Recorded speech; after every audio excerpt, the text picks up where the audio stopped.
Greetings, everyone, on a Tuesday night.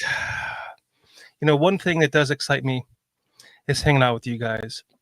J2K, PJ, as always, as long as it's not till like 6 o'clock in the morning.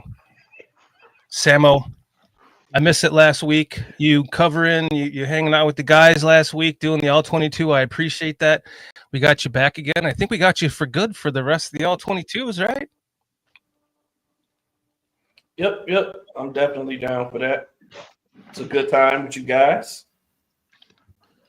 Awesome. We love having you, and we're excited to hang out with you tonight. Yeah, you do have a delay. All right. Yeah. I can fix that. But Sam was the man, though. I mean, but J2K, what's going on, bro? Hey, what's up, you guys?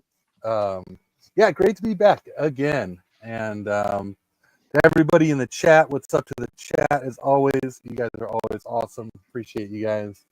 So I did take some notes in this game, and just as a little intro to what we'll see throughout this game and some things I wanted to highlight. Very much all about Thomas Brown. So things I really liked about this, and we talked about last week about what is the difference between Waldron and Thomas Brown calling these plays, calling the same playbook. How's he going to do it different? We saw that in this game. There was a ton of positives to take out of this game. Getting DJ more involved early in the game. I love that. We spread it out lateral with quick game concepts early on. I loved how he used Roshan more in the red zone and just overall, which kept Swift a little more rested. He got to pop a few big runs, specifically an awesome run we'll see tonight. There's a couple plays that they schemed up Komet. They brought him back and very specifically schemed him to get open. And then also just the RPOs and Caleb running the ball. I thought those were all excellent aspects that Thomas Brown had focused on during the week. And tonight we'll get into it and look at all these plays individually. I don't even know.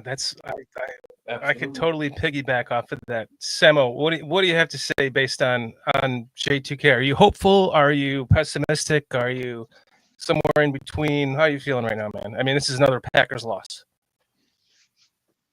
We're keeping reinventing ways to lose games, which is crazy to me. But as far as the offense goes, I'm optimistic. As far as winning games and with this team and this coaching staff, I'm not so optimistic. But like J2K said, the offense did look good, man. And to say that they were using the same plays, one thing that stood out to me was the personnel usage.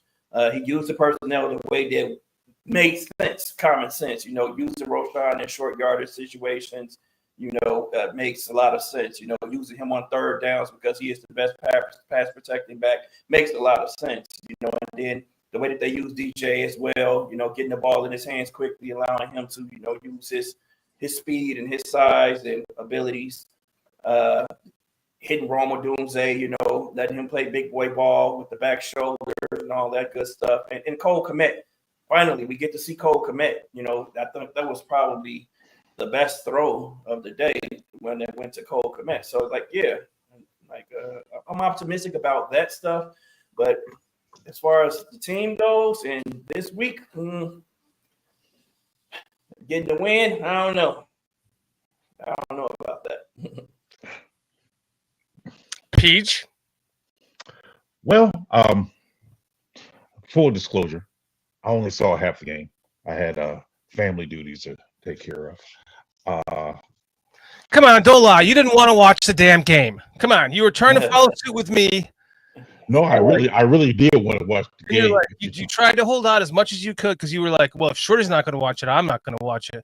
And then you got to halftime, you're like, okay, I got to watch this shit. No, man, it was like I only seen the first half because then I had to go to my twins' birthday party. So, yeah.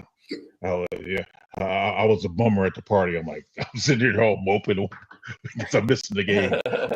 But the part that I saw, the first half, I liked the way when Caleb would drop back, hit that back foot, throwing the ball. It's not there, take off running. And as much as people talk about not liking a running quarterback, sometimes it's needed. It's needed, and those are times that is needed. If the guy's not open, get up out of there. Let's not get yourself in trouble, because Caleb has been known to get himself in trouble. So he got up, he just escaped the pocket and go on. What I noticed about the defense, though, that defensive line, man, they're missing Billings. They need that big body there, because I've seen some gashes there. Because I'm really disappointed in Edmonds. Really disappointed. He is taking on blocks, not being able to get off of them, and that defense is suffering because of it. I have a real problem with that. I'm just watching it. I'm like, we need some dogs up front. We don't have it. I mean, I understand Sweat's hurt, and Walker kind of non-existent. Dexter, his picture's on a milk carton because I haven't seen him. I'm telling you, man, that defensive line, we're kind of hurting right now. So, as Chad is saying, I mean, I'm curious what we're gonna do come Minnesota this week. I'm gonna tell you guys where I'm at.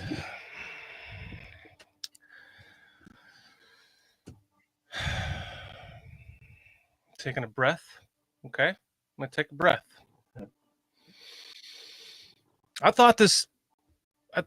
literally went from 38-6 Packers to 38-0 Packers once I've heard what the weather was going to be that day. And I think that I'm just going to put it this way. Reverse psychology does work. And I think that going forward, I'm going to use reverse psychology, because as you can see, Sammo, I'm trying to start a movement. Next time you go to a game, I'm going to the Lions and the Seahawks game. I'm wearing this fucking jersey backwards, Sammo. I'm trying to start a movement. I'm not going to wear a bag over my head with a frowny face. I'm gonna play along with the Bass Ackwards team. I'm stuck on this from the last show on Thursday. Just confused. I'm not even sure. I'm hearing more and more that Kevin Warren is not a football guy. It seems like they hired him to be the priest of Hallis Hall. Or the preacher of Hallis Hall. He's not, because I'm stuck on this right now. And I'll say it hopefully for the last time. Well, maybe I'll say it one more time Thursday. Is that it was Harbaugh or bust, and I'm seeing all the reasons why I pounded the table for it, and all the reasons why I'm hearing a lot of reasons are Kevin Warren and him. I'm sure everyone it's well documented that they didn't get along well together at Michigan, and that to me just screams another McCaskey hire. And I am no matter how you break it down, the McCaskies still own this team, and no matter who they hire, it's still going to be a hire by one of them. And that's why we're stuck in this repetitive,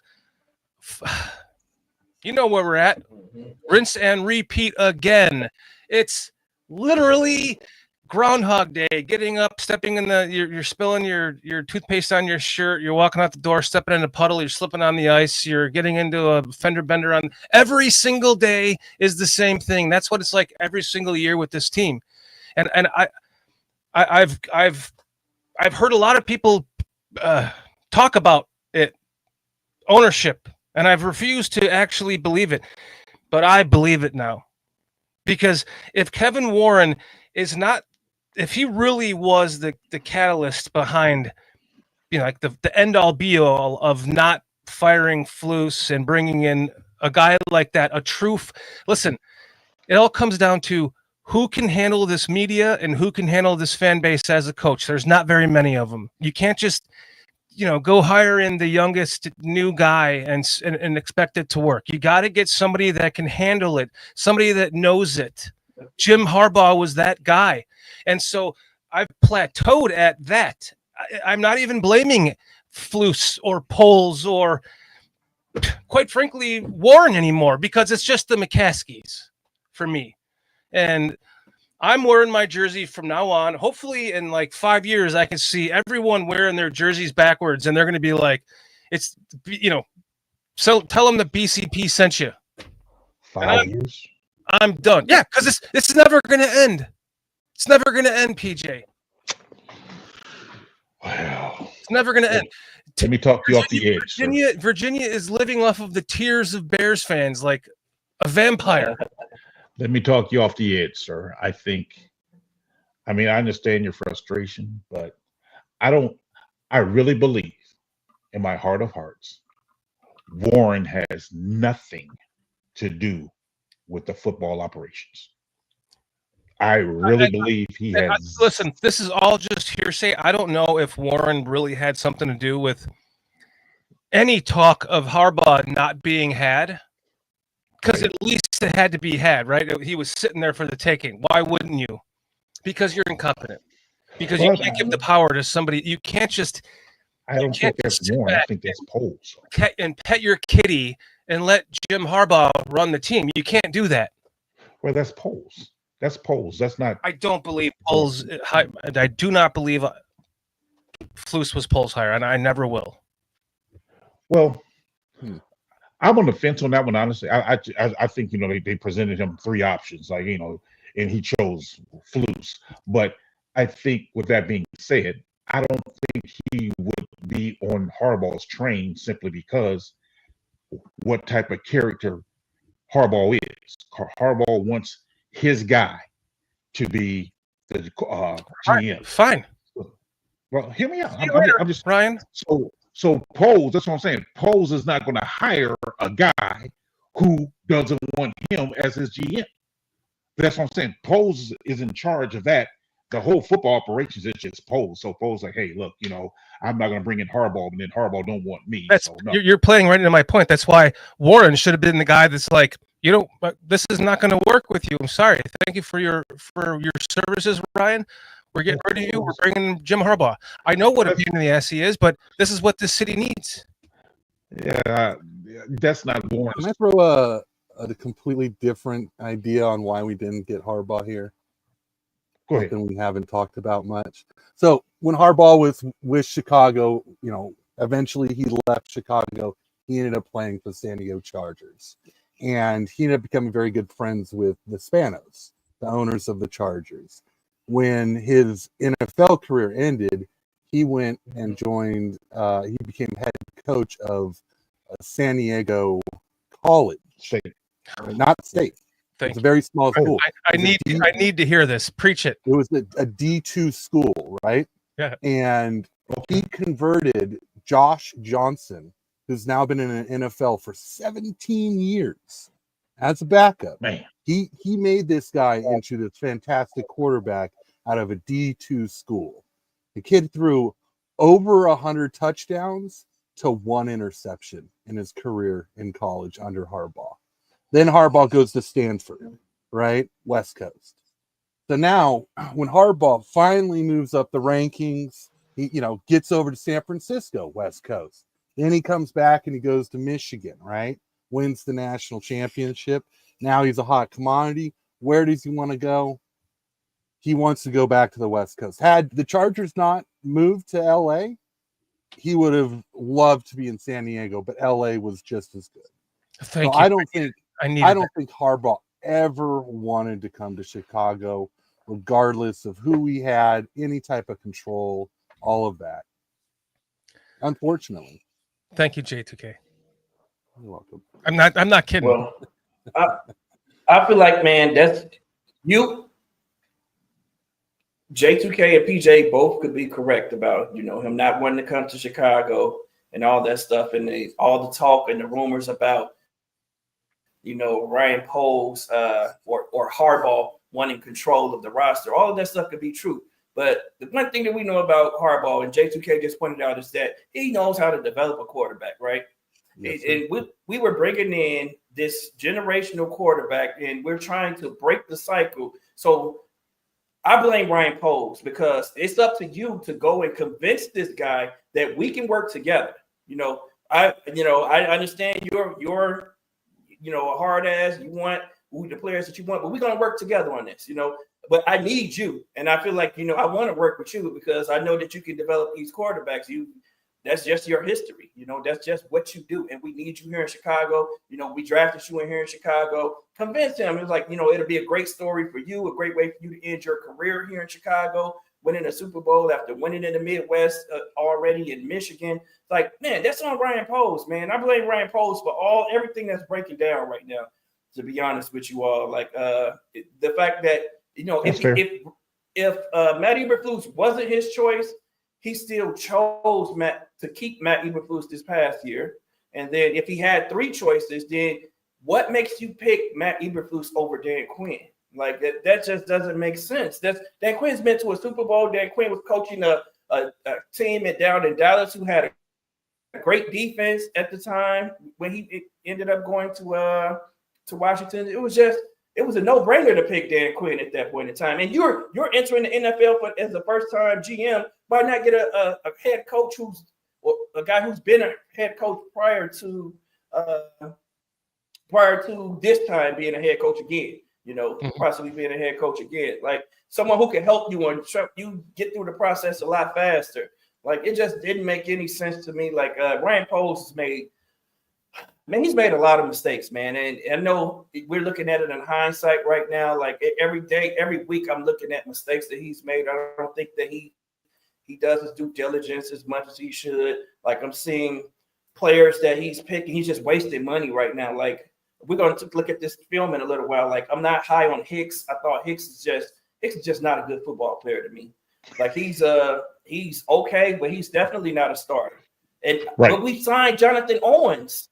So why is Jonathan Owens not playing? Why are we spending $4 million on Jonathan Owens to get one tackle for the entire year? That just doesn't make sense. So it's just so much that I'm just like scratching my head about. So, breaking news: Adrian Colbert is back on the team. I saw that. Yep. From Hard Knocks. That's Foles' guy. Oh, okay. Yep. To your point, like you watch it happen in this next head coaching cycle. You can pick the head coach out of a lineup. You can just tell by looking at the guy he's going to be the next Bears head coach. Let me just say this. One thing Bears has historically done, and you guys got to keep this in mind. I don't care who you want to put the blame on. They have only hired one head coach with prior head coaching experience, John Fox.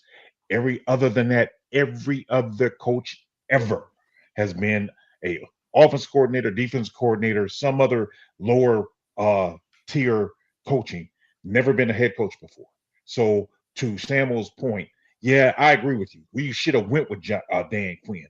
But when I seen it, I was like, they're not going for a guy with previous head coaching experience. For whatever reason, I guess you can get them cheaper when they never had a head coaching job before. Maybe that's the reason why they're doing it. I don't know, but they never do it. So that's why my hope right now is Shanahan. Have a bad season in San Francisco. They want to fire him. Come on over to Chicago. But because he's a previous head coach, will that happen? Probably not. Yeah, and I don't see him getting let go from San Francisco. I think that's a little too much. I would say that with Flus and Poles, I think there's a backroom deal with Flus between Poles. That Poles is like, look, you went through the rebuild years for me, and I'm going to give you, 4 or 5 years to, turn this ship around. But at this point in this season, I've gotten to the point where I think it's obvious that players just aren't playing up to where they could play to. And I'm actually looking at the defense, not the offense, right? That's where I wanted to see at least Flus put his stamp on the team. Granted, Waldron didn't work out. Thomas Brown, I thought, did a really good job in this game film we'll watch here. But yeah, I think we might be seeing Flus one more year, and that might be the final year. But I truly feel that in my gut. Yeah, I do too, and it's unfortunate, but for me, it's who's out there this offseason. If you can get commitment from Ben Johnson or something like that, like early on, because they're going to go far in the playoffs, they're not going to get much time to scout coaches and all that kind of stuff. So if you could get some kind of a, hey, I'll come in and fix Caleb, and we're going to have a high-powered offense, then sure, you move on from Flus. But if not, and the other candidates just aren't that good, I've got a couple in mind, but we'll leave that for another show. I would like Kip. You don't like Kingsbury still? I would take Kingsbury. Or I've got one more idea just before we get into this. One more idea as another coach that I think may be on the hot seat a little bit. That's Cincinnati Bengals coach Zach Taylor. That's because they're losing close games too. He's a good coach, but for some reason, like I don't know what's going on with them. Like they just can't get over the hump in these games the past few weeks, and the offensive line. He's never had an offensive line, but they're scoring points still. They're in games to the end of games, and they're losing games at the end of games every week for different reasons. Though their offense is doing well, they're losing it defensively, even though they have the top passer, the top receiver, and the top pass rusher on their team right now. So, which is crazy to me. But if he gets let go, watch Flus go to Cincinnati and fix that defense. Possibly, that's quite possible. That is quite possible. I'm just gonna say it because you guys just brought it out of me. I'm just gonna say it. It's the curse of trading Justin Fields. That's what we're facing right now. It's the curse. I thought you were gonna say the curse of Lovie Smith because we haven't been good since they let him go after 10-6. Like, right? I think that's the curse. Well, I really believe though, it's like you never fix a problem, and because you never fix a problem, therefore you're repeating same problems. And my point is, Justin was not the problem.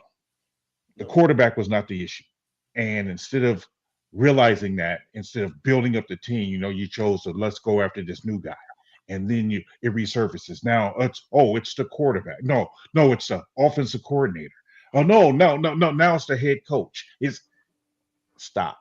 It's the media and the fan base, PJ, that are forcing the narrative on like what it's almost like they're listening to the stupid shit from fans too much or something. I don't know. But I see your argument for, to me, I was thinking Jim Harbaugh with Justin Fields. And would have been I great. said this last week, his strength was, no matter how you break it down, his mobility and his running ability, his vision and his speed, and just his ableness to get himself out of trouble and then all of a sudden make 60 yards out of it. That was his strength. And I'm just going to say one more time, you could have built the fucking T formation around that, guys, because we don't know how to develop a passing quarter game in the modern era. So let's take the one who was the closest that we had to fitting that strength that we are known for, which is a running team, and develop, no matter if it took 2 more years, the passing would have come out of the running. And not only that, though, I look at it more than anything. More than anything, the people or the players we could have also drafted by trading. Exactly. That's what I really look at. It's like, it's not just Justin Fields versus Caleb. It's like Justin Fields and exactly. That's where we all work.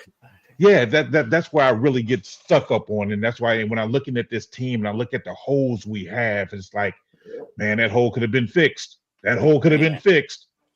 Yeah, and that's why I would love to disagree with you, but then I realize we don't know how to develop a passing quarterback in the modern era. Sorry, Sam, go ahead. No, I was just gonna say, but then to your point about Jim Harbaugh, he had Colin Kaepernick. Colin Kaepernick and Justin Fields are pretty much the same quarterback to me. Big arm, can throw the ball deep, and can run like crazy. He's much better than Kaepernick. Much better, much bigger. Like I just thought that I thought it was a match made in heaven right there. I thought that was just going to be the perfect match right there. Put those two together. He knows what to do with Justin. He sees where Justin struggles with anticipatory throws, man, and he has there's videos of him teaching quarterbacks how to throw with anticipation and drills that he has that other people don't have, like in the And NFL. Justin beat him twice in college. Yeah, then he knows Justin exactly from beating him twice in college. I didn't even think about that, PJ. Yeah. It just made so much sense, man. So if it makes so much sense to us, like what is going on up there in Hallis Hall, where we're seemingly smarter than the GM right now in decision making for this team. That's the sad part. We seemingly always are as fans. And it's like, when is it going to end? Yep. Sad to be back in the cycle and not even knowing we were in the cycle. That's what. Right. Yeah. We thought we were out of it. Let's get into this. All right. So I remember saying to my wife, this is going to be this next run's going to be for 8 yards. I think it was for 10. And I said, the next, it'll be like, I scripted this whole drive. Because I just know what the Packers are going to do to us. Yeah, I'm watching Tremaine Edmonds a lot in this. Another guy who, unfortunately, I did not think had a good game with Sanborn. Unfortunately, hard to say that. Yeah, he's all year. Yes. Yeah, I think teams have kind of seen this weakness in us in our traditional 4-3 and not in a nickel, where they're like, okay, we've got matchups against Sanborn with speed. Edmonds just for how big he is, he's just not being dominant. He's not attacking. Taking the wrong gap on this one. Yeah, speaking of Sanborn. Yeah. He's not coming downhill. He's not. He's waiting. What are you waiting for? Go downhill. Yep. Like he was there. Right. He just didn't get downhill. He's watching him hand the ball off. If he would have kept outside leverage, would have been a stop. But look at it. He loses outside leverage. Goes in. Waiting, boom, out of position. Yep. Like, yeah. He doesn't have the speed to wait on guys. Like, I don't know. Guys are gonna run by you if you're just standing there waiting. Now, one guy I thought had a really good game defensively, in the run game specifically, is Sweat. He's getting doubled here. He spins out, but yeah, as this game progresses, you'll see there's a lot of plays where he completely the containment on his side, he completely shuts down the play. Mm-hmm. Why is it that we can't stop their team from scoring first on the first drive? And why can't we have no run stuffers? Yeah, they're gone. Zach Pickens. We had him in a good third down situation, third and long situation. What we didn't do was bring any pressure. I don't know why we just choose. I don't know what gives him so much faith in our front four to generate pressure, especially when they're not stunning either. It's just like, come on, man, you got to do something. Run some games. Like we didn't do any of that this game for some reason. We didn't run any twists, any type of stunts. And it's interesting because I think that when Washington came here, we thought we'd be more aggressive with some of his game planning. Man, I don't know what's going on. It's just unless Flus is telling them not to. I mean, saying we're not going to bring the pressure. Well, I thought earlier in the season we were doing a little more of that. Yeah. But this game completely relaxed off of it. Well, you got to get. And Gordon, I thought, played pretty decent, and I felt like he's pretty healthy. And he used to be kind of our run blitzer. You got to get Dexter off the milk carton. I mean, he's taking the wrong gaps, standing upright. I'm like, bro, he just. And Terrell Taylor has been very absent. I saw this coming in the preseason. Terrell, yeah. Daryl. Daryl, yeah. 52. He kind of started the season off looking, quick and, like a pass rush specialist. I don't know if he's just kind of gotten banged up, but he's not as explosive and can't get off the block. Part of the problem, what I see, honestly, we're playing a lot of wide nine. Yes, we are. We almost are spreading out their gaps for them. Yes. It's like we're playing a lot of wide nine to where they're able to get up on our Okay. linebackers too much. Look at that. We're in the wide nine. You see how far out what Sweat is? That's ridiculous. I screwed that up. I hit the wrong button. You're right. And another play after this, I think we saw that one. Oh, did we? Yeah, you're good. I think it's just one more play after this is where we're at. I wanted to piggyback off of what you were saying a minute ago, Sammo, and that is that Jordan Love's PFF's passing grade is 53.5 against the blitz this season, which ranks 34th amongst 40 quarterbacks. The Bears blitz him 3 times. Yeah. Ridiculous. So it's just what metrics? So terrible. Look at that. Wide nine. Yeah. Yeah. And then On the running down, blown that up makes and, no sense, PJ. I agree with you right there. yeah. Gaps, man. The gaps is too wide. I mean, look at Taylor. Watch Taylor on this play. See how wide he is? And then he come down to get blocked. Boom. Boom. Yep. Edwards ain't getting off his block. I mean, we're not getting off our blocks. I'm like, come on, man. I mean, 2 spread. Terrible. And if you're not gonna get around the block, run past the block. You know, beat the block. That's what's pissing me off. Like, you know, you can't get off a block, then beat the block. Go Well, beat that's the how block. Sanborn once early on in his career by just doing that. Yeah. By just being so instinctual, he got to the point before the blocker would. You know what would be an upgrade at head coach? A head coach that grew up playing Madden. It's sad to say, but that would be an upgrade. Well, you know, Zach Robinson, offensive coordinator we interviewed, he's over in Atlanta having a pretty good year. He came from PFF. He wasn't a coach. He's an analytics guy. Oh, wow. Yeah, so there's something that might kind of shift in the thinking I didn't know that. of play callers and stuff like that, where the analytics is something you want to look at.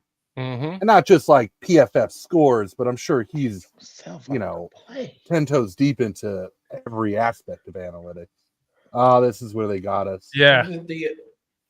Yeah, that was just dumb. Isn't Minnesota's GM an analytics guy too? Might be. Oh man, I don't know. So man. on that play, on this touchdown, watch 22. Where is 22? Who is he covering? He's on the right. Right.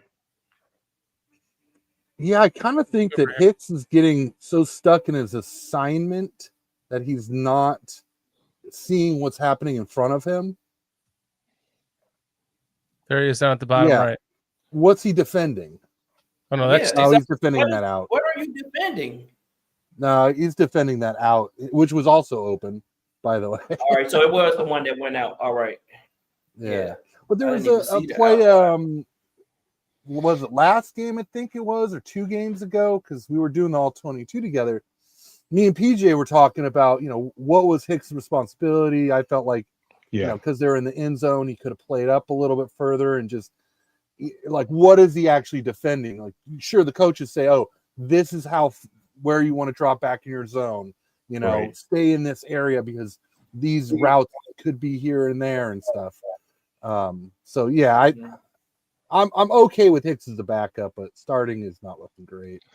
Now on that play right there, I have a problem, like I told you guys last week, with Swift stutter stepping. Yeah, it slows him down so much. Yes, and boom, he does it right there. See that? Yep. Yeah, I do like the play call because now this is what I was talking about, the lateral movement we did. So because we don't have time to throw the ball deep, we have to stretch the field out laterally. I thought Thomas Brown did a great job of that. The big old fake handoff.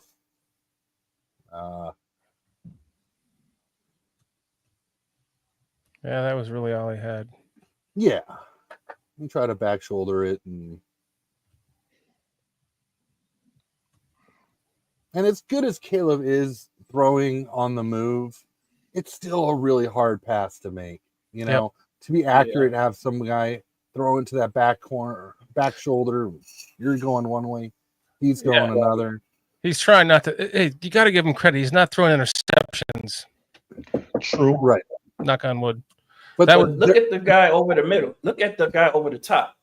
He could have dropped it over there, right? Oh, yeah, you're right. Komet. Could have dropped it to Komet. But that safety back there should come up. Yes. I mean, it's a risky.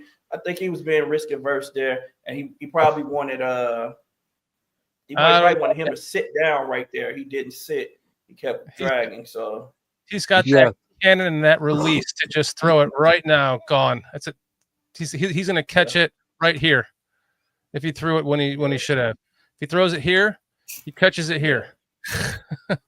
And it's a bit on Rome here. It's just Rome is still learning the nuances of where to settle down in these kind of zone concepts. Right. And you're totally right, Sammo. Had he just stopped earlier, his momentum you could see just from the slip. His momentum took him out. See, you gotta love this. This is the one I was referring to when he dropped back. He wasn't there, so he took off. Yeah, I'm cool with that. Like, man, don't force it. It ain't there. Let's go. Your point, right here, Justin cuts this to the right. Next thing you know, he's at the 50. He's running behind this guy. Yeah, you're right. I didn't want to have to say that, Shorty, but seeing as though you brought it up. Well, I do notice how much slower he is on the run compared to. Well, look at that's 2, 4, 5. Was that 6 guys? They believe. Yeah. That's what I'm saying. Get out of there, man. I mean, you ain't got nothing. Get up out of there, man. Yeah, they send 6 and he gets out of there. I liked how that line was set up for that type of max protect. That was actually a good way to do that. And I believe Pryor, left guard, he went down pretty early in this game. No, that was Bates. I love this play. That was Bates. Yeah, this was a great play. Or Bates. Right. Oh, yeah. And then Karan came in. But let me talk about this play a minute, man. One thing I liked about this play, now this was one of the ones I caught. Watch Braxton Jones. He does a great fake of like he's going to block the guy and suck the guy in and then took off. See that? See that little hesitation like he's ready to setting up the block and then just release on Braxton Jones. That was a great fake. Yeah. I love this lateral concept, just, and also, how quick is he getting the ball out in this game? Everything's just quick. Even if it's, he's no one's open, he's got to run out of it. He just runs right out of it. And this is how you cover up for a bad offensive line. What's up, Foster? Really quick, what's up, STC? Rex Smith, Chad Spieger, we got Tyreek Stevenson in chat here tonight. Thanks for joining us, Tyreek. Mike Corona. Thank you guys for hanging out with us. He's a Green Bay Packer fan. Look at that. I can zoom in. Holy shit. I didn't know I could do that. I just love that. I love that fake by Braxton Jones. I'm telling you, that was nice. Yeah, that was nice. Yeah, because if he let the guy go too quick, then that guy's batting that pass down too. So exactly right. Yeah, he's great in space. It's there's a lot of like about Braxton Jones. It's just the 5-7 step dropbacks. He just gets bull rushed on. So I'm at the point. I think you've got to replace him. I think you just do. I think we've seen the ceiling. I think he's more of a backup right tackle. Got to keep him in front of you, your vision. I mean, you can't be on your blind side. He got to be in your vision. So he's a backup right tackle. Yeah, I agree.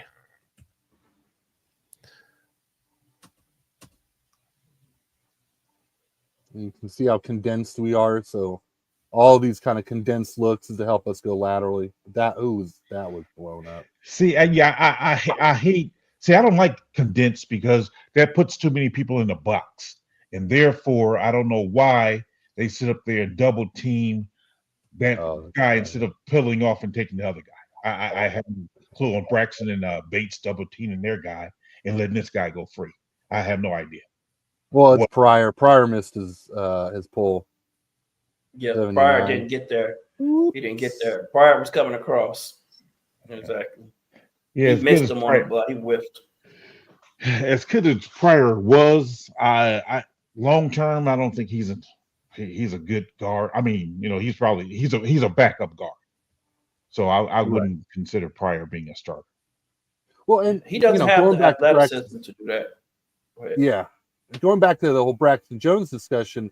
Also, we have Karan. I would just put them in pencil.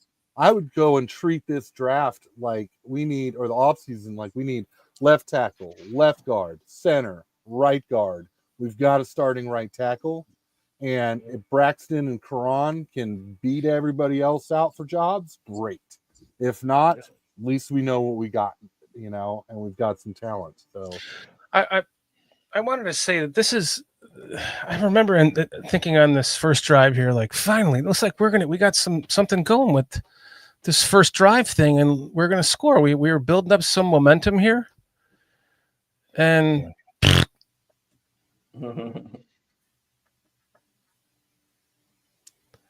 another blitz.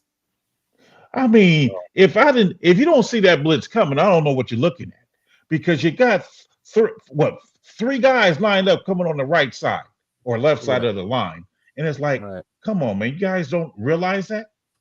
I don't even know if they shifted that way or not, because they look confused. And I mean, they all bunched up right there. I've been told differently, but like I always thought you would move the back to the side that's got the heavy numbers, right? Exactly. But I've been told that the back does still have responsibility to that side, and it looks like they shifted the line to the left because Roshan came up on number 7 here, I think, to block him, which. Yeah, what he did. And then they had a gain with the because if you look at how they got the line set up, J2K, they got a 4 possible on the left side and 2 possible on the right side. Right. So that's why I would think you would shift your running back over that way, but right, but you're running back to the left, so now you've got better numbers on the left. I mean, look at the gap in the interior. Yep. Exactly. They didn't recognize. They didn't identify the mic on this play. The mic would have been on the left side, and then the back should have shifted over because Pryor should be blocking 7, but exactly the running back is taught on this play to take the inside threat, and the inside threat is number 7. But then Pryor doesn't have anyone to block, and the line didn't shift. Everyone didn't just shift. It's too hard. That's just too hard to do. You got 3 guys right outside of the tackle on the left side. You got two guys outside of the. You see, you got 3 guys over here. 1, 2, 3. Right. A guy standing over the tackle and 2 guys. Like, come on, man. You got to recognize that. Caleb has to recognize that and shift the running back. Shift the running back real quick. But see, if you look at that, what Pryor did, Pryor went to the left, and it's like, why you got Pryor going to the left? You should have kept Pryor on number 7 and had your running back over that way. Exactly. Right. That's what I'm saying. Yep, that's exactly what I'm saying. You got to move that. Caleb has to move them over. They misidentified the mic on that play. Right. Seems like they're doing that a lot. Yes. Yep. And Lord help us going against Minnesota. And why are we doing that with some, veteran center? The whole point was, he's a veteran. He, Super Bowl winning center, which I have no idea why anybody would put those words together. Right. Right. Who is the mic on this play? Is it 57? The mic to me is 29. Or it's 29. Yeah, 29 looks like 29 is too far off it's too far off the line of scrimmage. See, this is confusing because these 2 guys outside of the tackle were standing up and then they got down. That's what made it confusing for Caleb. They're doing this on purpose to confuse Caleb so that they don't identify the mic. So that guy right there, the second guy in the middle would have been the mic actually. Like this guy who has his hand down, who just put his hand down. Wait a minute. That's the no. defensive. Who's the defensive end Mike on would this? be seven. Seven would be the Mike in this on this. Yeah, I Because think that's it's the 7 defensive because lineman. Seven would be the Mike on this. It's just a bad blocking scheme. It might be Yeah, 53 because though, I didn't see or 52. 53. 52. You got 53, I think those 7. are the edge rushers, right? So Yep. you've got 2 D tackles just lined up all the way to the left, our left, right? Yep. That's And then what happened. to the left of him, you've got an edge rusher. To the far right, 52 or 53, whatever that guy is, just underneath 33, the safety. That's the other edge rusher. So 7's the Mike. The Mike, yeah, 7 Right, is the Mike but- on this play. Yep. Right. But this is super. So he could have jumped out. He could have bounced out. And I think that's the confusion is had he bounced out and it just been a 4-man rush instead of a 5, they've got this blocked up perfectly. But they don't if the guy comes. Yeah. So yeah, it's got to get figured out. That kind of pass protection needs to be figured out. Yeah. Tony I mean, Moore that was is so asking, simple too. It was so is simple. Bates out this week? Do you guys know? Tony Moore is asking, is Bates out? I'm not sure. They haven't done injury reports this week, and he did leave the field. He did not come back, so he was ruled out of the game. That tends to mean that he's going to be out at least a game. Yeah, it's a concussion protocol is what they said. So Oh, okay. it was That's a what the injury concussion. was. So yeah, so now he's in concussion protocol. He has to pass, and we see the way the situation is going with Brisker right now. So let's just hope that we can get him back. That's really sad because I think it's obvious that these symptoms are still there, right? Yeah, I mean, Yep. 2 things. Tony Moy saying Flores will throw the kitchen at Caleb. And PJ, you got chat tonight, right? I gotta control this. Yeah. And we just saw that we were having a hard time trying to identify the mic, looking at it 15 fucking times. So how do you think he's thinking as a rookie? And what's going to happen with Mike Flores this week? That's going to be They got to completely change their offense, honestly. I was listening to some Tim Jenkins this evening, and he had a lot of good points of things that we can't do.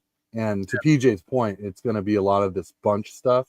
We can't do that because it's just the way Flores sends people from anywhere on the field and having everybody bunched up like that. It's just going to be way too so confusing. You got to make it harder for them because when you bunch them up, you got so many people right there that you don't know where it's coming from. But if you spread them out, get your guys out there by the numbers, then you can be able to better tell who's coming. Right, exactly. And I can't stand this wide 9. We've been in this wide 9, and they're killing our linebackers because of it. Right. That was pick 6 right there. Yeah. That would have been, oh man. Mm-hmm. You know. What pisses me off about this quarterback is he just gets lucky. He gets lucky against us. Lucky in love, brother. Yeah, I fully think that there's 2 specific plays in this game, both going to Watson, that were just miraculous lucky plays. And that's like well over, I think it was over 100 yards of offense on those specific 2 plays. And Jalen Johnson, we'll see it, but Jalen Johnson was saying, man, if I didn't get tripped up, I was intercepting that ball because I was underneath him. The ball was thrown flat. I knew he was throwing it anyway. We'll get to that. Is that the last play? No. It was the one where Watson tripped, but and caught it. Tony Moy asked a question of you guys. Do you want Flores as a head coach? I don't want a defensive coach again with Caleb. I don't either. What's up, Atmos? Good question, Tony. I would say this, Tony. I don't like the way he treated Tua. So therefore, I'm not keen on a head coach who doesn't treat his players right. And if you treat your franchise quarterback suspect to where y'all invested all that capital in him and you're not giving him confidence, that's not good.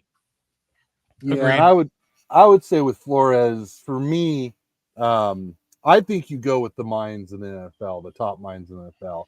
And Flores, I believe, is a top mind in the NFL. However, I'm with PJ that you've got to go and talk to him. You've got to do your due diligence. Has he changed? You know, because he's very controlling. And keep in mind, a guy like Brian Flores might actually make an offense really damn good just because of how he attacks offenses with his defense and how unique it is.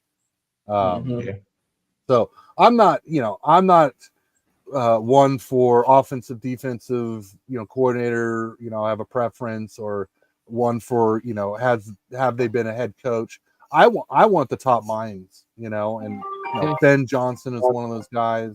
I think Todd Monken's is one of those guys. We'll see who else is available sometime. Yep. Nate Monken, offensive coordinator for Baltimore Ravens. Oh. Lamar Jackson is 2 MVPs and almost about to get his 3rd MVP under him. Yeah. Baltimore's got great coaching. They've got a pipeline to Georgia. Monken was at Georgia for a while. You get good players, you get good coaches from both NFL, college.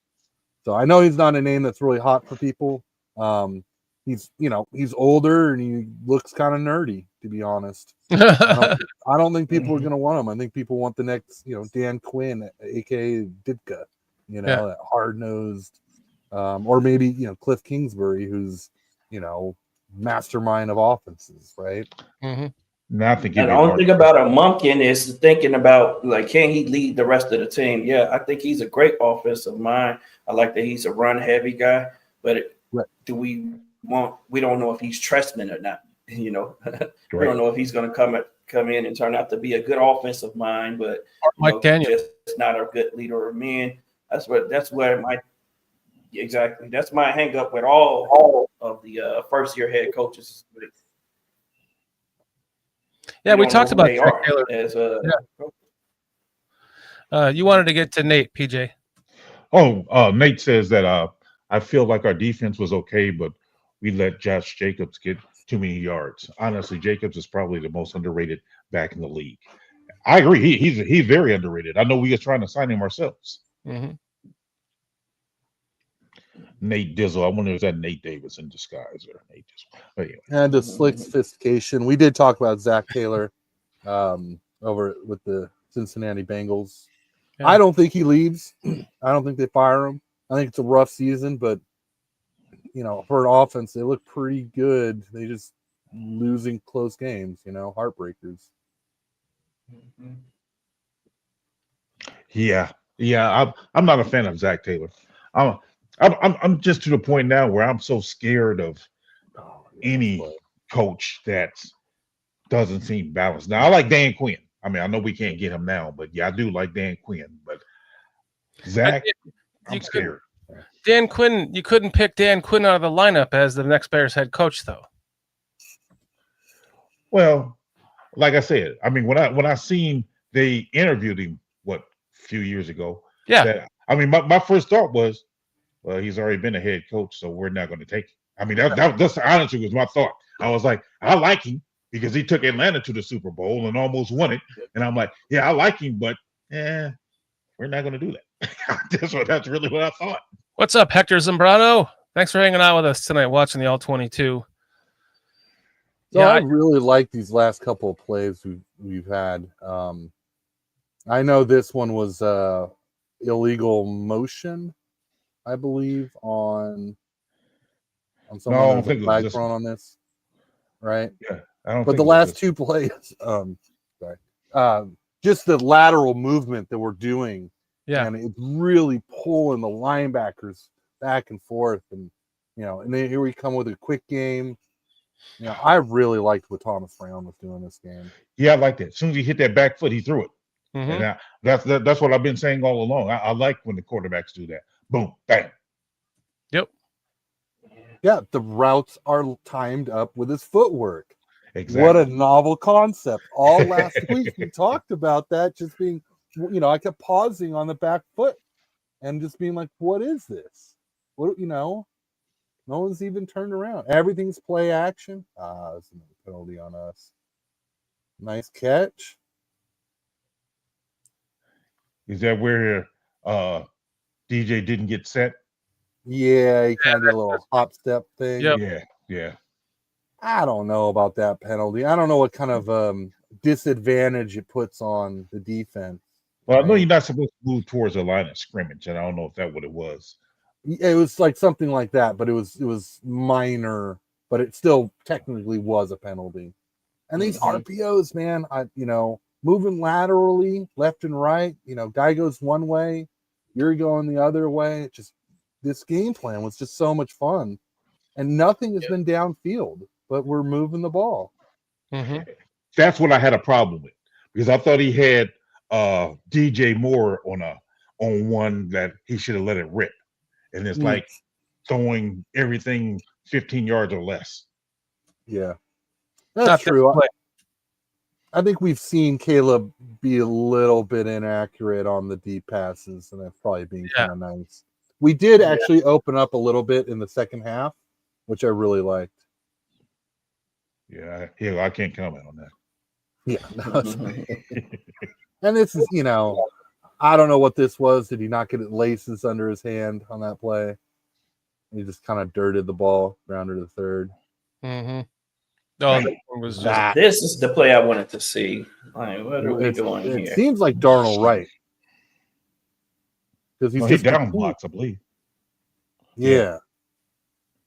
It's a naked boot, though. It is a naked boot. But who's supposed to be responsible for this guy on the end? Caleb can't take that guy. The back is turned to him. Yeah. Well, I guess the idea is that, you move laterally enough that you get the defensive end to bite. He's supposed to, instead of just go straight upfield, but he's a good defensive end. He's like, you're going to let me go free? I think that what the problem is, in my opinion, I could be wrong. The play I thought was supposed to go, the fake was supposed to go wider left, and then you can button around and turn around. But it seemed like it's going straight up the middle, which is there because if you look at the defensive end, he's not even looking. I mean, he's looking because the running back is right where the quarterback is, so they both in your line of sight right there. But if you take the running back to his left with the fake, then he might want to go more down the line. If you guys understand what I'm saying. Mm-hmm. Yeah, absolutely. Yeah, that was just a great play by the edge rusher. He knew that play was coming. Yep. It seems like because we went didn't set straight it up upfield. We didn't set it up. I mean, it's not like we just had a run going to the left that gained some positive yards. So to show it first. Yeah. Because he came straight as opposed to him going lateral, he went straight back and went right to Caleb. Like that's because of the angle that the running back was at. It's like you didn't go to your left, which would have caused him to go down the line. I see what you're saying. Yeah, he didn't. Yeah. And Lincoln Riley is an interesting name. I think my issue with Lincoln Riley is he's never had much of a defense at USC. He had a few guys come out 3 years ago that I liked. Tuli Pelotu, who went to the Chargers. Guy I really liked. But not too. We all like Tuli. Yeah. Yeah, we did. He's on fire right now for the Chargers. Of course he is. He's playing for Harbaugh. Right. He was good without Harbaugh too. Hector saying, how could you not have been aware of that edge rusher? Slick Sophistication saying, Coach, how does Caleb fix the downfield bomb throws? I don't know, man. It's repetition. He needs offensive line that gives him a pocket that he can sit back and throw the ball up. I also wonder if right now what he needs is a guy who can run under the ball for him. And while Odunze has good speed, right, he wasn't Neighbors or Brian Thomas or Worthy. Went to Kansas City Chiefs. That was a good play. So, DJ Moore, he's quick, but he's not, a 4.3 guy. It's not right? Tyreek Stevens or Tyreek Hill. Right. There Right. was- It's just So I don't know. Hopefully, we get him offensive line so he can trust his receivers and throw the ball off. I think also him not wanting to throw interceptions, so he's just overthrowing everything. Where's the freaking super chat, you guys? Come on. We don't I do think this he has for fun. Charles. What? No super chats? Thank you, What? No Master. super chats? What's that, Sammo? Nah, y'all wow with the super chats. I was saying that there was one in this game where he just threw it kind of flat, man. I think he got to get a little bit more air under the ball and to lead the receivers a little bit more, man. Like you said, it's just going to take some repetition, which probably won't get fixed until the offseason.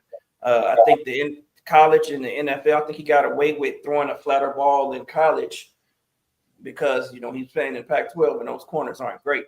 Great corners. Whereas in the NFL, these corners are going to make up ground.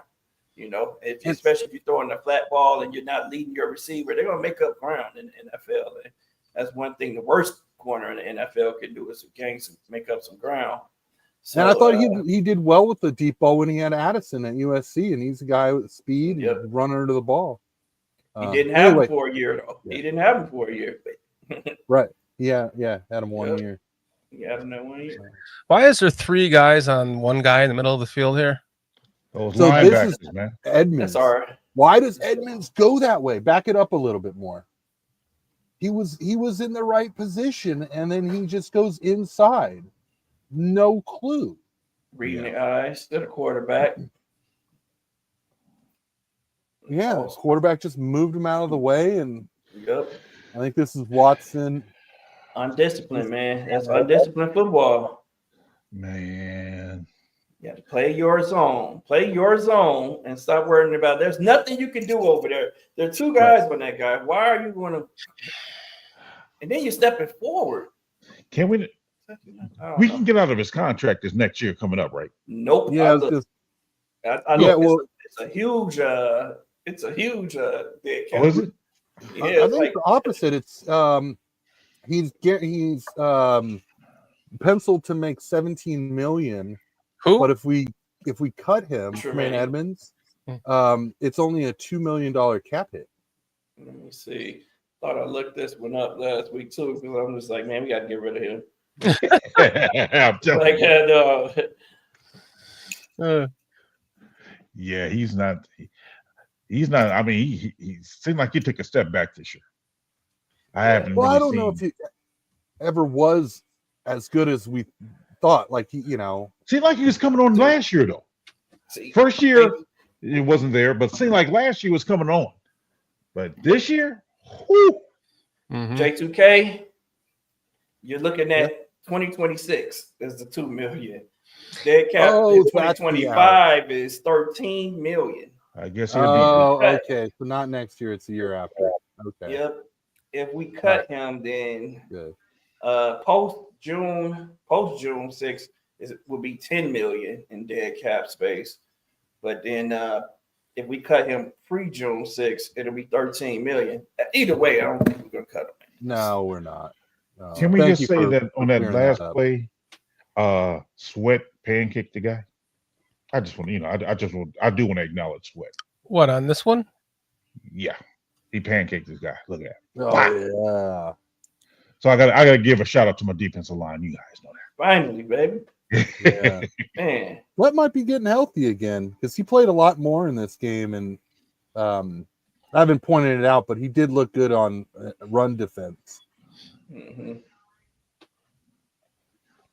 And Farias is asking, I don't want to risk Caleb's career in any college coach. Prefer an NFL coach or coordinator. What do you guys think about Bill Belichick?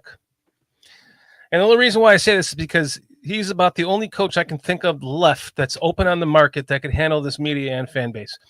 Really quick, this is Sweat taking this play away.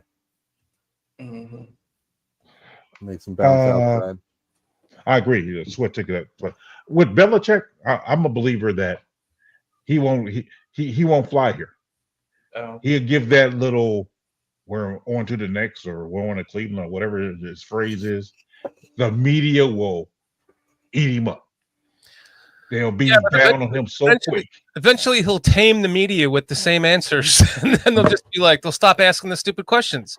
But you know he's not going to have success as soon as he get here. So during that time of not having success, because it's going to take a while, the media is going to eat him up, and therefore he won't be able to stick around long enough to turn it around. And I don't even know how much longer he got coaching in him. I can't see him wanting to try to do a rebuild and go to a 3-4 and all these other things we got to do in order to fit his style. It'll take too long to do that build for him, I believe. I agree. I don't like his coaching style for this team either. I think his coaching style is outdated now as far as dealing with relating to players. These players are younger now. They need more relatable coaches, I think, to motivate them. I think he's a bit of a drill sergeant, very set in his ways. We know we've heard about the Patriot way being almost like a drill sergeant in the Army. He treated him like he was a drill sergeant, and everything is repetition. And I just don't think that players will take to that style of coaching, especially a lot of young players right now. I think it's just past his time right now. I think I agree with you. I just had to throw it out there because of the media and the fan base kind of trying to see what sticks to the wall there. Yeah, look at terrible linebacker play. Yeah, I wanted to say something about Belichick, but just in general, I notice as Bears fans, we do this a lot. We say names like John Gruden or Mike Singletary or Bill said Josh Cowher. McDaniels last year. Right, it's just like these guys that they're retired, they're out of the NFL. They're they're just not even an option. They don't have they're not connected to any of the modern play callers. They don't have a coaching tree. Like, what are we doing? You could find a guy on a podcast that once coached and that's our new head coach. Like, no. Yeah. And it's not so much about the head coach's name. I think a lot of people get caught up in that. Who does he bring with him? What is that tree? Does Ben Johnson really pull a bunch of people from Detroit that are good coaches? Or is he bouncing off of, whatever I worry about he came from? Yeah. What's that? That's why I worry about Ben Johnson as being a hot name. Like, where the fuck did this guy just come from? Right. He's running a great offense, but right. Okay, guys, we got a super chat here. Hector Zambrano, thank you, helping to keep the lights on over here. If the Bears hire Bill Belichick, Josh McDaniels would be the OC. Thank you. You took the words right out of my mouth. And I did present that as hiring him as OC last year because of the connection with Flus, and even though he fucked Flus over in Indy, he's just like a career offensive coordinator. I don't think he's a bad one. He's just not a head coach. So I agree. He would be his offensive coordinator. What's Belichick's record without Tom Brady? Exactly. Garbage. Exactly. They haven't looked good without Tom Brady. Josh McDaniels hasn't looked good without Bill Belichick. Bill Belichick and Josh McDaniels haven't looked good without Brady. Agreed. Right. I thought they did okay with Mac Jones' rookie year.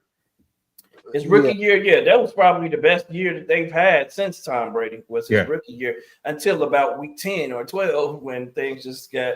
But they made it to the playoffs. Didn't they make the playoffs that year? I think they made the playoffs. Yeah, I think they did okay with it. If I'm not mistaken. Yeah. But if I can just touch on Ben Johnson, my thing is the problem that we're overlooking with Detroit. They were very patient with their coaching staff because everybody was laughing at the Campbell hire, saying that, this guy talking about biting kneecaps, and everybody was laughing him out of town, but they stuck with him. I mean, they didn't have the greatest year the first few years. They steadily built that up. And here in Chicago, we don't have that level of patience. I mean, I keep harping on it, but we was building something last year.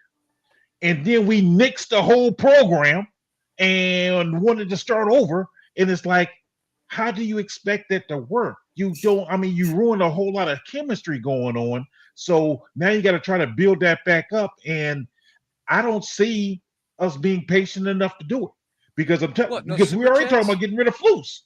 So you're going to bring in a new head coach. So then you're resetting it all over again. It's like, We gotta stop. I know. It's a Didn't double-edged Detroit do that sword. with golf? Huh? I mean, they traded Stanford for golf. Yep. Yeah, They completely reset it. Yeah. well, that's what I'm saying. I mean, when they first when they started with Campbell, they had Preach they it, PJ. Stafford. Then early on, they traded for golf. Everybody thought they was going to just have golf as a stand-in until they draft somebody else. Well, what did they decide to do? No, we're going to double down on this. We're going to invest in golf. We're going to build around golf because everybody thought golf was going to be out the league in 2 years after that trade. But what did they do? They took those draft picks. They didn't go get a quarterback. They went to go get these other people for them. And it's like they was building the team. And They therefore, built the O-line. Built the O-line. yes, built they got the Panay Sewell and all these guys. I mean, they built up running that team. backs. Brought in running backs, and they drafted Gibbs and took Even Montgomery from the us. defense.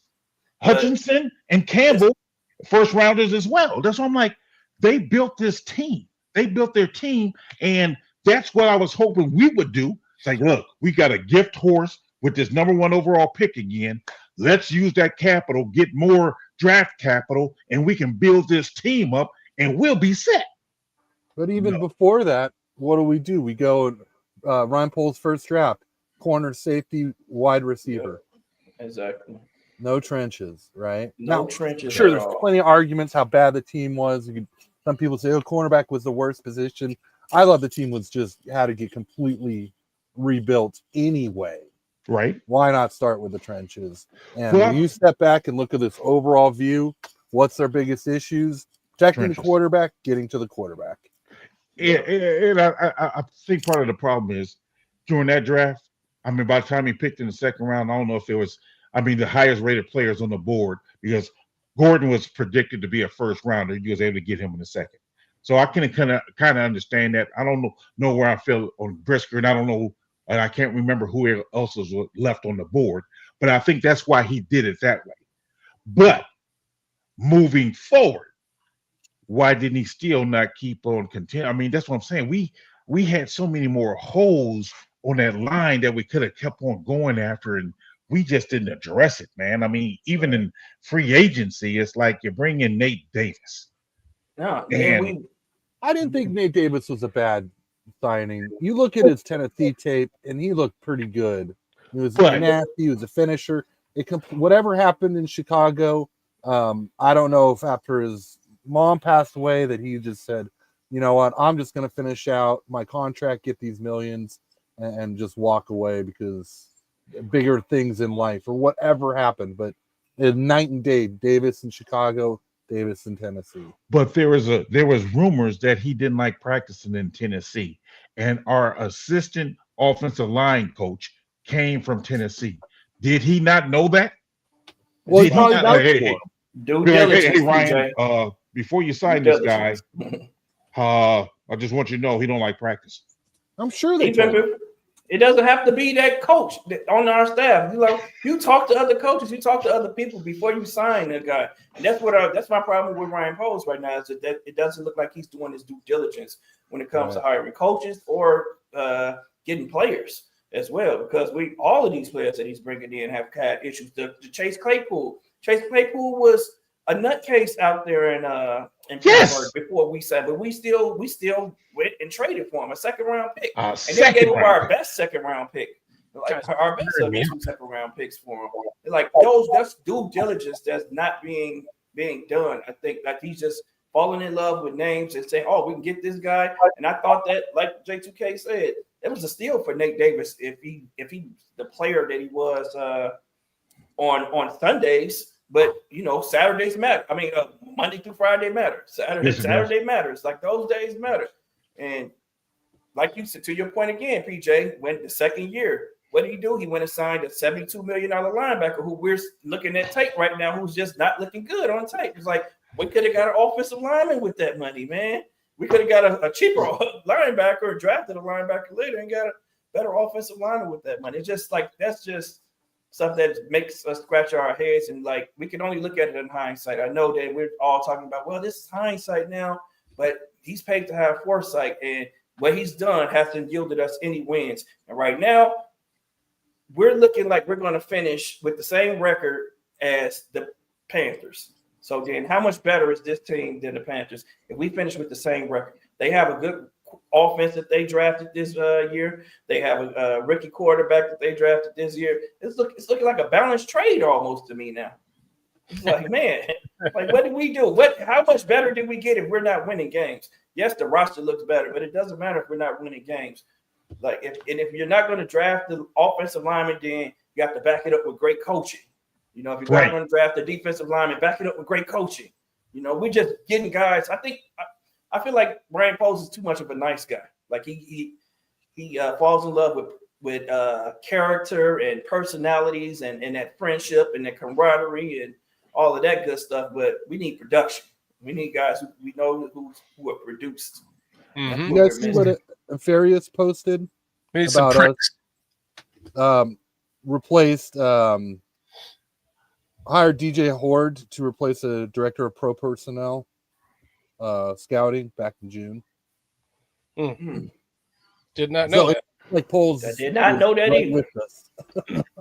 I wanna know that. I want to get to a couple of things. A couple of people in chat here. John King Bravo Stocktone, thank you for joining us. First time chatter.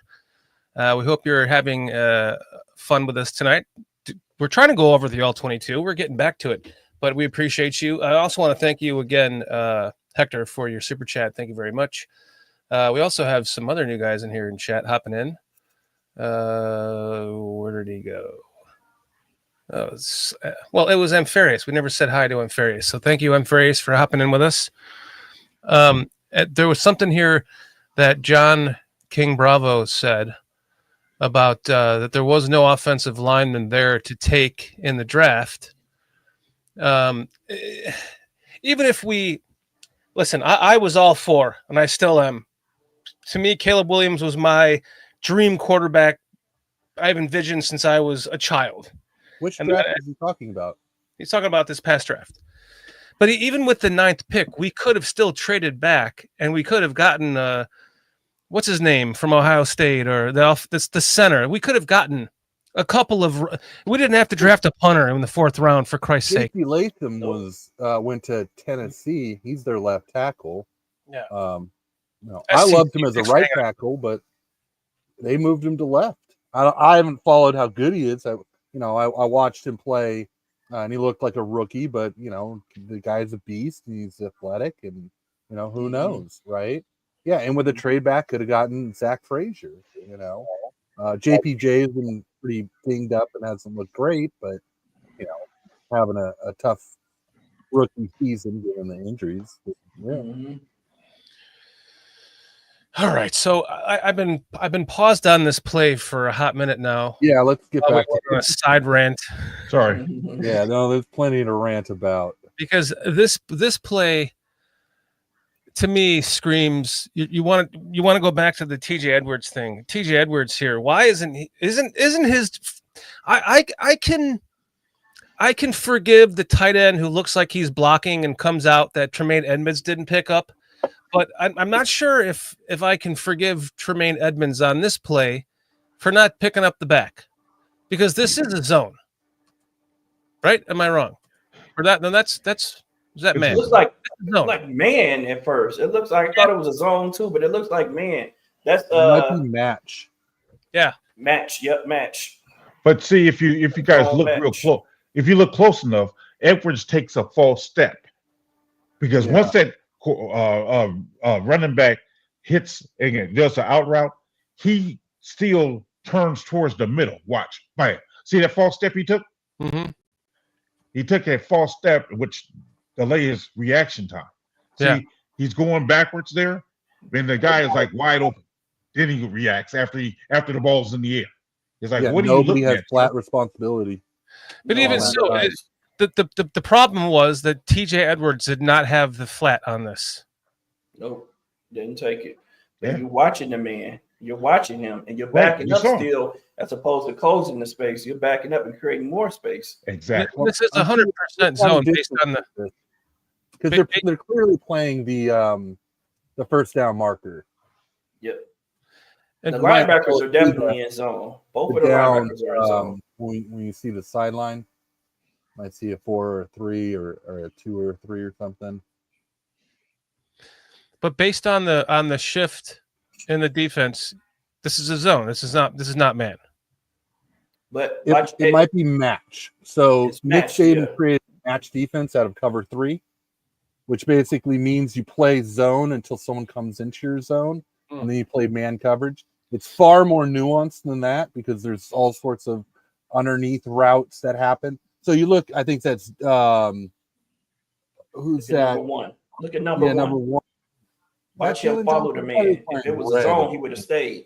Right. But yeah, he's going with the crosser. You wouldn't do that in a zone defense. Mhm.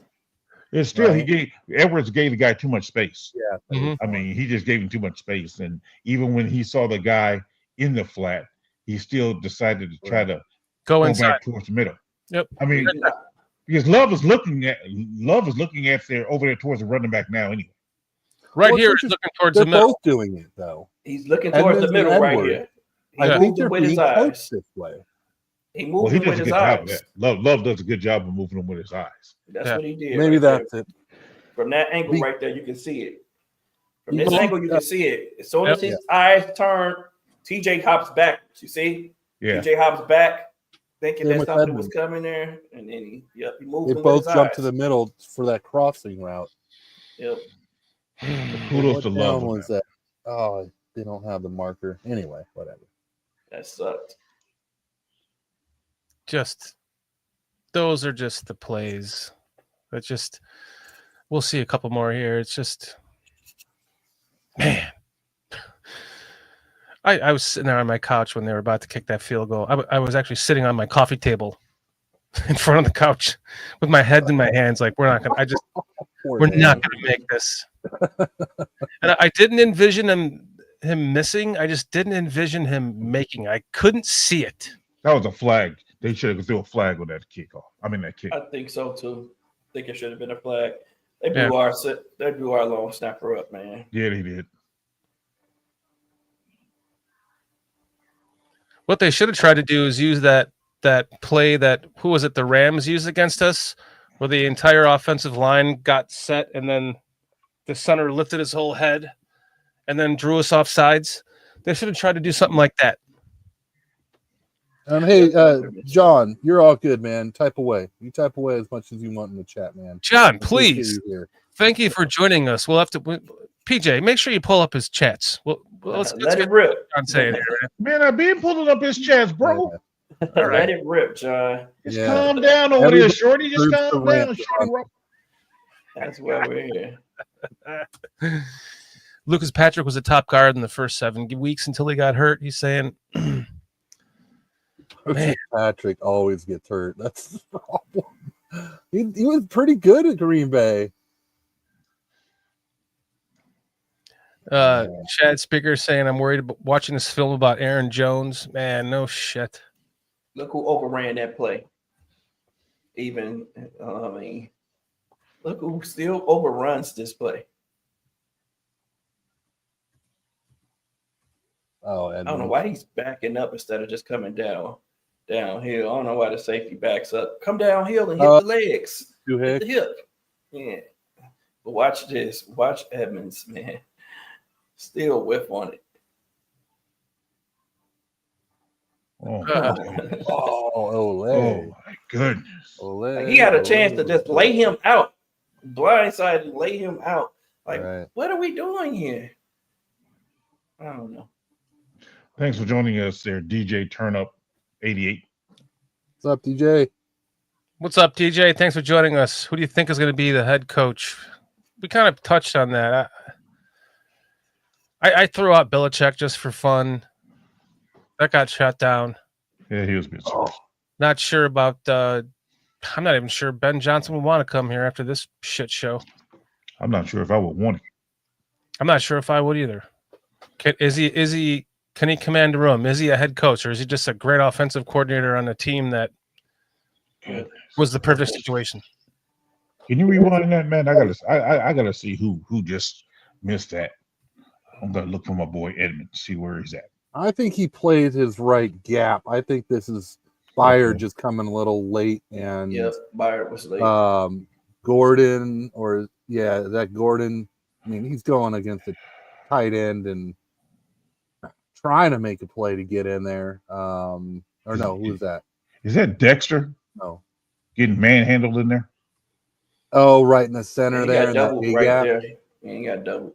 Right He got double, but then he's like pushed out of the He got pushed over two spaces. And he wasn't playing high; he was playing low. But man, he just did not have the strength to handle that. Get him off that milk carton. What's up, Dave S? What's up, Nate Dizzle? That was a really nice, actually, a good running play by the Packers. Fuck the Packers! Can't believe I just said that. Yeah, wash your mouth out. The Packers. Here comes a good play, though. Right? That's it. Yeah, I think it is. Oh no! After this, yeah. There we got some pressure. Finally, we've been doing this all year. It's just the red zone. For some reason we tighten up. Well, you know why we got good pressure? We wasn't in a wide 9. Jeez. That was Walker, I think. 95 got through the line. True. Look where he's lined up at. Yep, he's not in that wide 9. He's not in that wide 9. Right. Yep.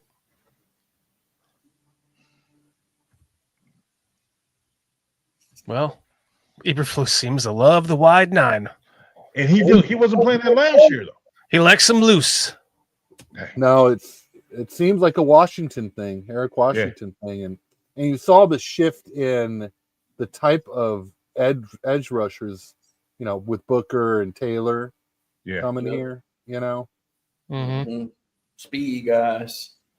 I think that was a Montez Sweat play we watched back from this side. Handles his gap, runs him out. I tell you what, that Gordon's a player, man. We got to re-sign him. He's a player. He's a football player. You're right. He's a player. Yep. Need him to stay healthy, man. Gordon over Brisker, right? Absolutely. I like them both, but absolutely. I do. Gordon. I do like them both, but man, I'm really getting worried about Brisker. Yeah. And absolutely. I would not be surprised if we draft a safety. I wouldn't either. In perfect world, we can draft or two. sign one. We're gonna need 2 safeties this offseason. Looking like. Well, Byard's got one more year, right? Yeah, but I can see him already slowing down, though. You can see it. He's already slow. Yep. Yeah, he had that gap on that beautiful run there. I just said Jumbo set. actually complimented them. Jumbo to the right. Well, nobody got any push. Nah. No movement of the DJ line. Nobody. DJ Turnip saying we just need to have a better offensive plan and a good defensive plan and a head coach that what did it say? And the head coach needs to go. Oh, my fault. I hate to say this, but I'm keeping Eberflus one more year and adding a vet coordinator, maybe Bieniemy. I don't know. I got to see what Thomas Jones do. I mean, Thomas Brown does. Thank you. Just took the words out of my mouth. I do like the idea of letting Flus go and making Thomas Brown the head coach and seeing what he can do as a head coach. But my concern is that you end up with kind of the Raiders situation where, sure, what was it, Pierce got his players to play, decently well towards the end of the season, but you can't. I don't think you can out coach this O-line issues talent wise. I think facts. Yep. So you're just looking at Thomas Brown with bad O-line, and how much can you judge him? And then who does Thomas Brown pull in with him? Exactly. And who can he let go? Like, I don't want them to sell Thomas Brown. He can have the job and then make him keep all the entire coaching staff. Because there are quite a few coaches on the staff that can go, man. And he needs to let go of. And it started with the offensive line coach, right? Man. Like, I think I just need a new voice in that room and someone else. I know we're talking about Ben Johnson. That's the same thing. We haven't seen Ben Johnson coach with adversity. Right. You know, with a bad offensive line. He has the best offensive line in the league right now. It's like, can he coach the Bears offensive line with we're definitely not scoring 50 with this offensive line. No. So, Yeah. And I know a lot of people disagree with me. I know me and Sammo went back and forth a little bit on this. I'm not completely out on Chris Morgan, our O-line coach, just because I don't see any talent or much talent on our offensive line. There's also been a ton of injuries, which have made that talent much worse.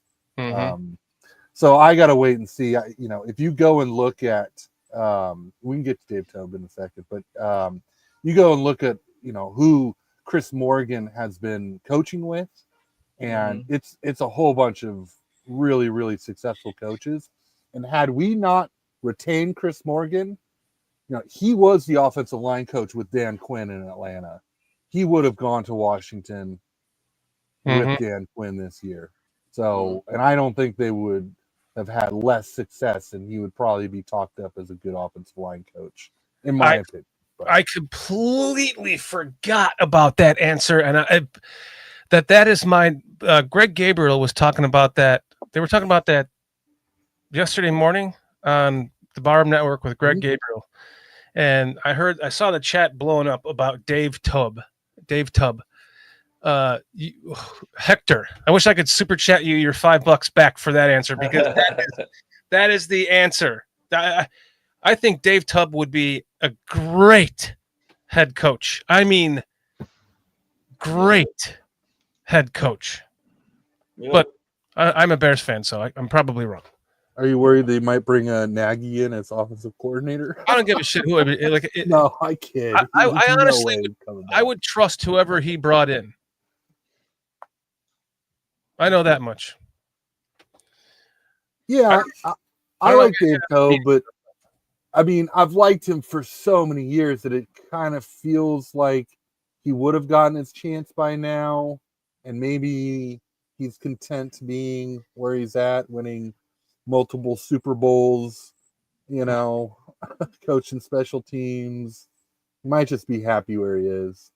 Look at Caleb go. That's what I'm talking about. This element of the game opens up, and that's going to help our running game for sure. Or our passing game. And our passing game. Well, it's going I'm glad he did run the ball a lot more. I mean, that was needed, because him sitting back there, like, just trying to find something that's not there, wasting time. Man. Right.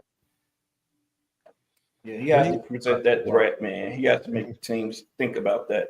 That DJ Moore is just a stud. God, yeah, this is perfect. This is what Thomas Brown brought us in this game. It's these lateral plays, these quick, easy reads. I mean, it's just you throw the ball to the guy, let him move upfield. This is what Cliff Kingsbury was doing with Jaden Daniels to start the season. Exactly. All this kind of simple stuff. Get the ball in your playmakers' hands. Let them get upfield. And look at DJ Moore. I mean, this is why he's such a good football player. Hell of a play by DJ. Watch him weave through this traffic. I'm telling you. Like, he made that happen. Offensive line did a great job blocking right there, too, though. Getting the hat on him, Yeah, out in space, they're good. Just our overall team concept, though, we like light offensive linemen, light defensive linemen. So it's just anything that's power related, we just don't have the bodies for. It's not our scheme concept. But you got to score points to make that concept work. You can't be in a 6-3 running the football type of a game. You've got to score points. Who was that big nose tackle that Green Bay used to have came out of UCLA. Is he gone? Clark. Kenny Clark. Is he gone? I think they still got Kenny Clark, right? Yeah. Yeah, Kenny Clark still plays for them. Yeah. He wasn't a factor this game. Is that I think might have 97? been later in the game he got his name called Okay. something. He was one of the guys pushing on that block. I want to say he was the guy that pushed number Yeah. 94 I think you're up. right. Yeah. I think you're I right. thought that was pushed him in Ness. the back. I thought that was Ness that pushed him. Oh, Van Ness, probably. Yeah. Yeah, I got to look at it again. Number 90, he pushed him. Because it was Brooks, Carl Brooks that got the block. Carl Brooks got the block. Yep. Yeah. I thought it was a 97 that pushed him or something. I don't know. DJ Turnip saying, but Thomas Brown had them looking totally different when they played against Green Bay. Did you all see Chicago Bears playing different? They was playing like a different Chicago Bears. Yes. I 100%. Mm-hmm. Had a lot of juice. I did. I refuse to think we're ever going to beat the Packers again. But for a minute there, I was like, "Wow, I can't believe this is a game." Yep. That's Thanks, Thomas. Thanks, Nate Brown. Dizzle.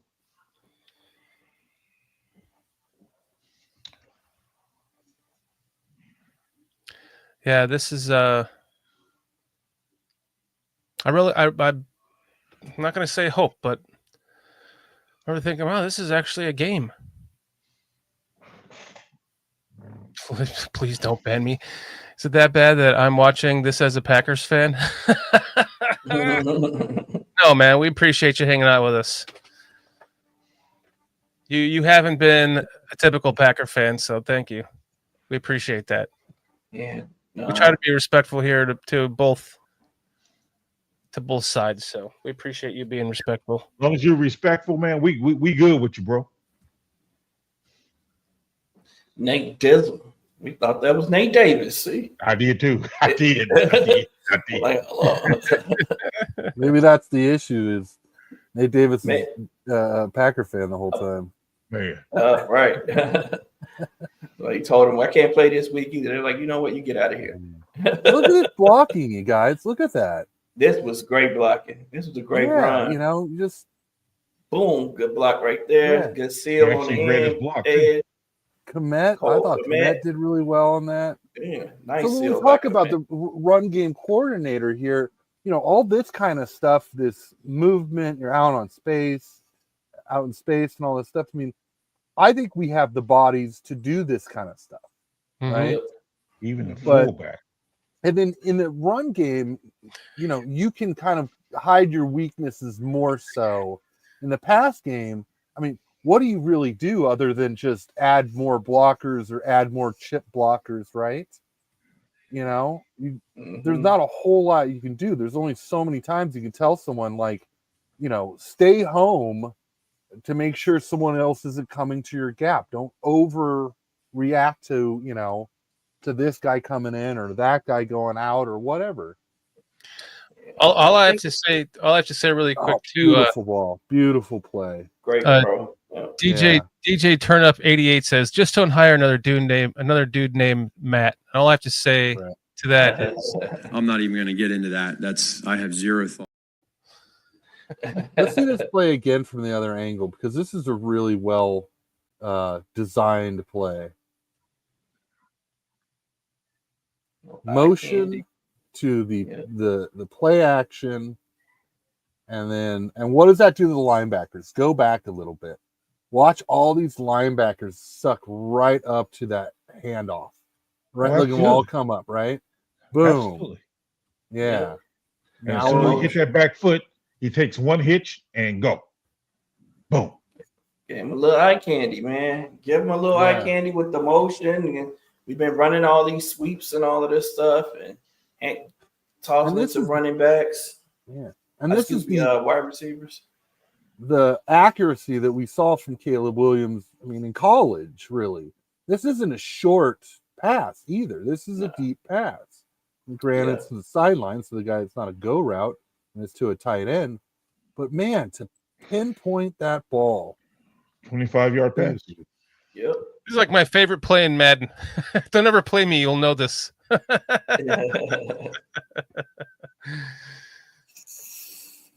Yeah. if that guy doesn't drop back on that, and Komet probably has a chance to turn back. Right. His momentum was carrying him out, though. Yeah. Offensive line did a decent job of holding up there, too. Yeah. Seemed like Wright had a pretty good game.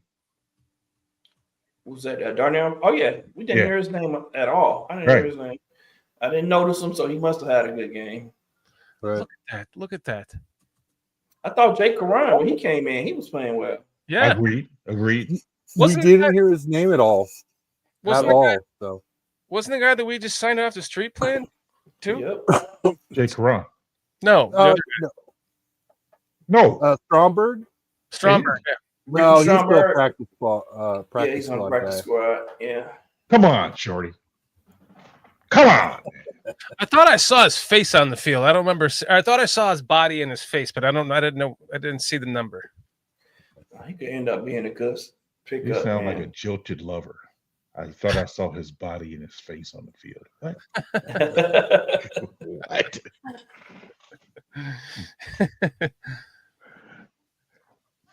What? What we're seeing here a lot less though in this game is changing of the play call, right? Whereas most of the season they were lining up to see if they were in man or zone, and then letting Caleb call the play. And we all thought I kind of thought, well, that's pretty awesome because you're showing your confidence in the quarterback, and he seems to be doing it. But there's only so much a rookie can do, man. They haven't seen everything yet, and we're going to see that this week against Brian Flores. There's also an argument that Brett Coleman was making that teams just don't play zones like they used to. Mm-hmm. Everything now is so much man and match concepts. Yep. And these types of zones that we think exist, that have existed for a long time, they're just not nearly as prevalent over the last few years. And so motion in itself, the whole diagnosing of a defense is semi-pointless. He made a whole video on this, and it's a great video. Is that recent? Semi-pointless now? Yep. Yeah, Matt Pryor took the wrong angle. Go ahead. Go ahead. What were you gonna say? You love what? I love Brett Coleman's takes. Is that a recent video? Yeah, a month old, I think, something like that. Okay. But the whole point is that even if they're in a zone, they're going to act like they're in man. Yep. So what are you diagnosing? Now, I like the motion because that does something else, not just diagnoses a defense, but whoever has that responsibility is now they're on their heels going, okay, if this guy comes over to my spot on this side, I've got this responsibility, and the next guy over is saying the same thing. He's got a different set of responsibilities. So that all of a sudden they're having to think on the fly. Okay, where does he stop and turn up field, right? I think there's more to it, but there's an overthrow. But the whole concept of diagnosing a defense, it's not really that big of a deal anymore. Yeah, defensive coordinators have gotten hip to that, and they've just got smarter. They're a little bit more exotic with their blitzes. With their zone coverages, and they'll move a man, or everyone could be in zone except for that guy, except for that one player that's going with the that's traveling with that guy in motion. So yep, I'm seeing that happen a lot.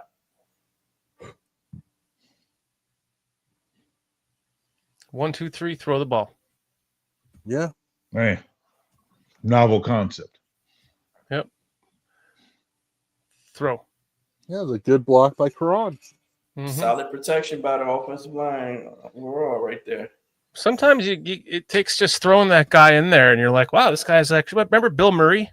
Yeah. Bill Murray too. Yeah. I love this play. This is one of my favorite plays of the day. The way this is fourth down, remember, right?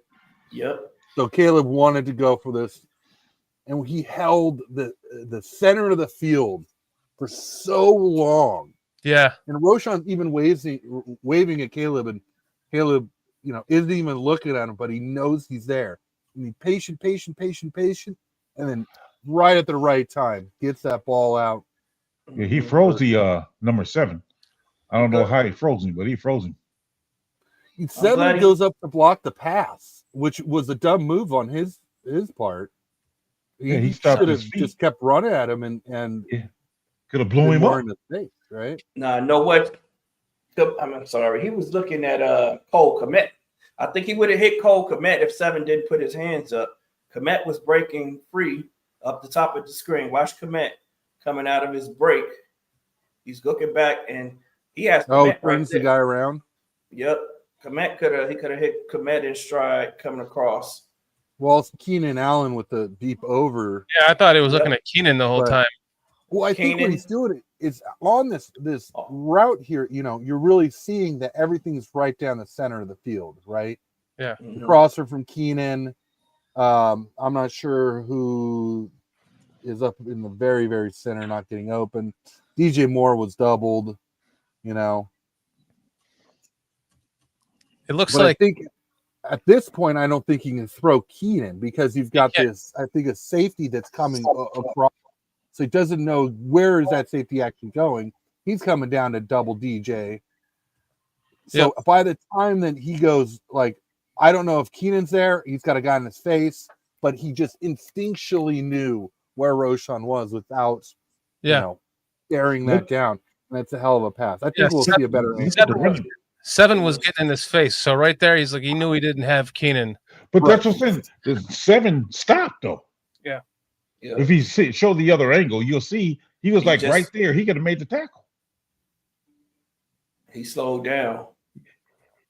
He stopped. Look at that. Right there. Bro, what are you doing?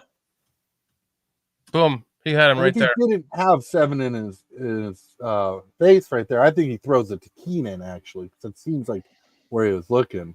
He was looking at Keenan there. He was looking at Keenan there. The whole time. Like, if he would have just zipped it right here, he could have got it right. Maybe not. I mean, that cross happened so quick. Right. Yeah, you got DJ coming under. He probably would have hit DJ. Still what do you guys think of Darnell Wright's pass blocking here? So this is something I see a lot from Braxton Jones. I know Braxton gets a lot of heat for this, but he's pushing them around the arc. The idea is the quarterback can step up and then still got leverage here, right? That's good. That's good. I did that all the time, man. When I played offensive line in high school, if you get beat, you just take him where he wants to go. Then it's up for the quarterback to see your block. But where he messes up at is he's putting his head down. That's why he got beat. Yeah, that's why he got beat. He put his head down. Yep. DJ Turn Up 88. I just subscribe to you all, showing my Bears brothers some love. Hey, thank you, DJ. For life. Yeah, thank you, DJ. Appreciate that, DJ. Yeah, come back again, please. Tuesdays, Thursdays. Yeah, is he he's not the Packer fan, is he? No, Nate Dizzle. Oh, okay, gotcha. So we started doing this all 22 DJ on Tuesday nights at 10 p.m. Eastern time. And then we have another show on Thursday. Our regular show is every Thursday of the damn year, Thursday night at 9 p.m. Eastern time. Please come back and join us for that show too, because we're a little bit more unhinged on that one. A little bit more unhinged. And also the British Bears during the day on Tuesdays. Yeah, we have a couple of British Bears fans from across the pond. They did a show earlier today at 4:00 Eastern time. Let's check them out too. They're actually a pretty good show. Chris Watts holds a tight ship on that shit. They're done in an hour. Really? Yeah, proud of that guy. And what's up, Mr. Mayhem? Mr. Mayhem. Yeah, I'm with you. I agree with that. I'm with you, Mr. Mayhem. We got 3 wins that we should have had this year. At least. So I really enjoyed this running play, but more so because where are we at on the field and who is our running back? Yep. Right? And you saw how much more involved Roshan was. I mean, there's no dancing. There's not much of a hole, but as a good running back, he knows where that hole's going to be. He So reminds instead me of of, trying to bounce around, he's going to hit this hole right up the center and get us, 6, 7, 8 yards. What's up, and, Dan? and this is not a comp, but he reminds me of Le'Veon Bell with how he's a patient runner, and we've seen this a lot in this game where he takes that first step and just kind of waits for something to happen, and then he finds it, and he finds the hole. Right. Always That's moving what forward. that's what he said. That's what she said. Oh yeah, great format. Nate Davis says he hasn't subscribed yet, but he's getting close. Great format for understanding what's really happened. Well, thank you, Yeah, Nate. Appreciate that. Thank Got you. some good Yeah. guys on here, man. You got J2K, who's a brilliant mind on football, and then you got my man, the man, Sammo, breaking it down for us. What's up, baby? Everyone on here, man, got chops going.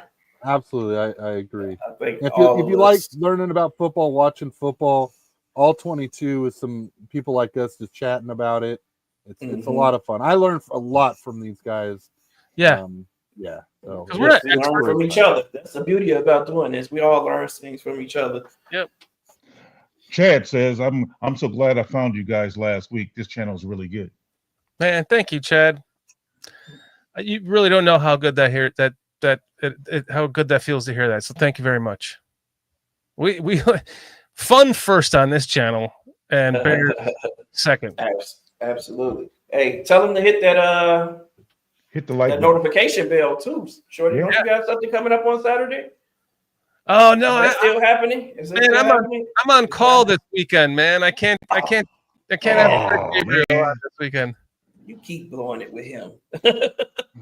And then standing him up. well, he didn't specify this weekend. All But right. we are going to have Greg Gabriel, the former Bears pro scouting director, on here. I'm thinking December 7th. It'll be a Saturday at like 10 a.m. And yeah, because next weekend I'm going to be out of town for Thanksgiving. Mhm. Hope you guys enjoy your Thanksgiving next weekend. Mhm. We're going to New Orleans, so by the way, Nice. yeah. Never been in Chris New Orleans, Foster man. says he is who we thought he was. Mahomes, they said. NFL ready, they said. Generational, they said. We were right. And the Caleb quote was wrong. Caleb Kamala Williams has 9 TDs in 10 games. But he's still tied for the most touchdowns by a rookie Bears quarterback. Dang. yeah, Chris Foster doesn't think Caleb was the Hall. I'll just sum it up there. All right. What's up, Bex? Caleb is just not a good quarterback. Okay. Caleb's gonna be good, man. I think Yeah, I think he'd be okay. you just gotta get him with the right person, the right coach, man. DeAndre Swift. Okay. DeAndre Swift is just a waste of money, but I like him. But I like him. I I hear you, agree. Slick. I kind of agree with that. Me too. Yeah, I mean, I think it's really I like him, but these If we had a better offensive line, I think Swift would be a more dynamic running back. yeah. But at the same time, that's why I would have spent the money we spent on Swift on an offensive lineman. Man. But Mhm. I don't know. I think I would have kept Keenan David Allen. Montgomery. I liked him, man. Yeah, I like David Montgomery.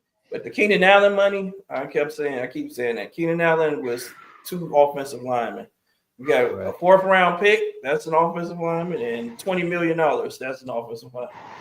Trying to tell that's you. a starting offensive lineman. That's a starting, exactly. That's Lloyd. That's our center. Man. Right. Hey, thank God it We got wasn't Lloyd Connor. Cushenberry. Thank God it wasn't Connor Williams though, huh? Retiring now. Oh man, yeah, we dodged that bullet. Right? Yeah. Wow. And they're in second place out there. And he's retiring? Yeah, he's playing well, and he just decided to retire. And they're saying it's not due to the injury. They said it's something else, but they're going to keep it private, Yeah. which I found to be very interesting because Which means he might what come else back could in it the year. be? You That's know? crazy.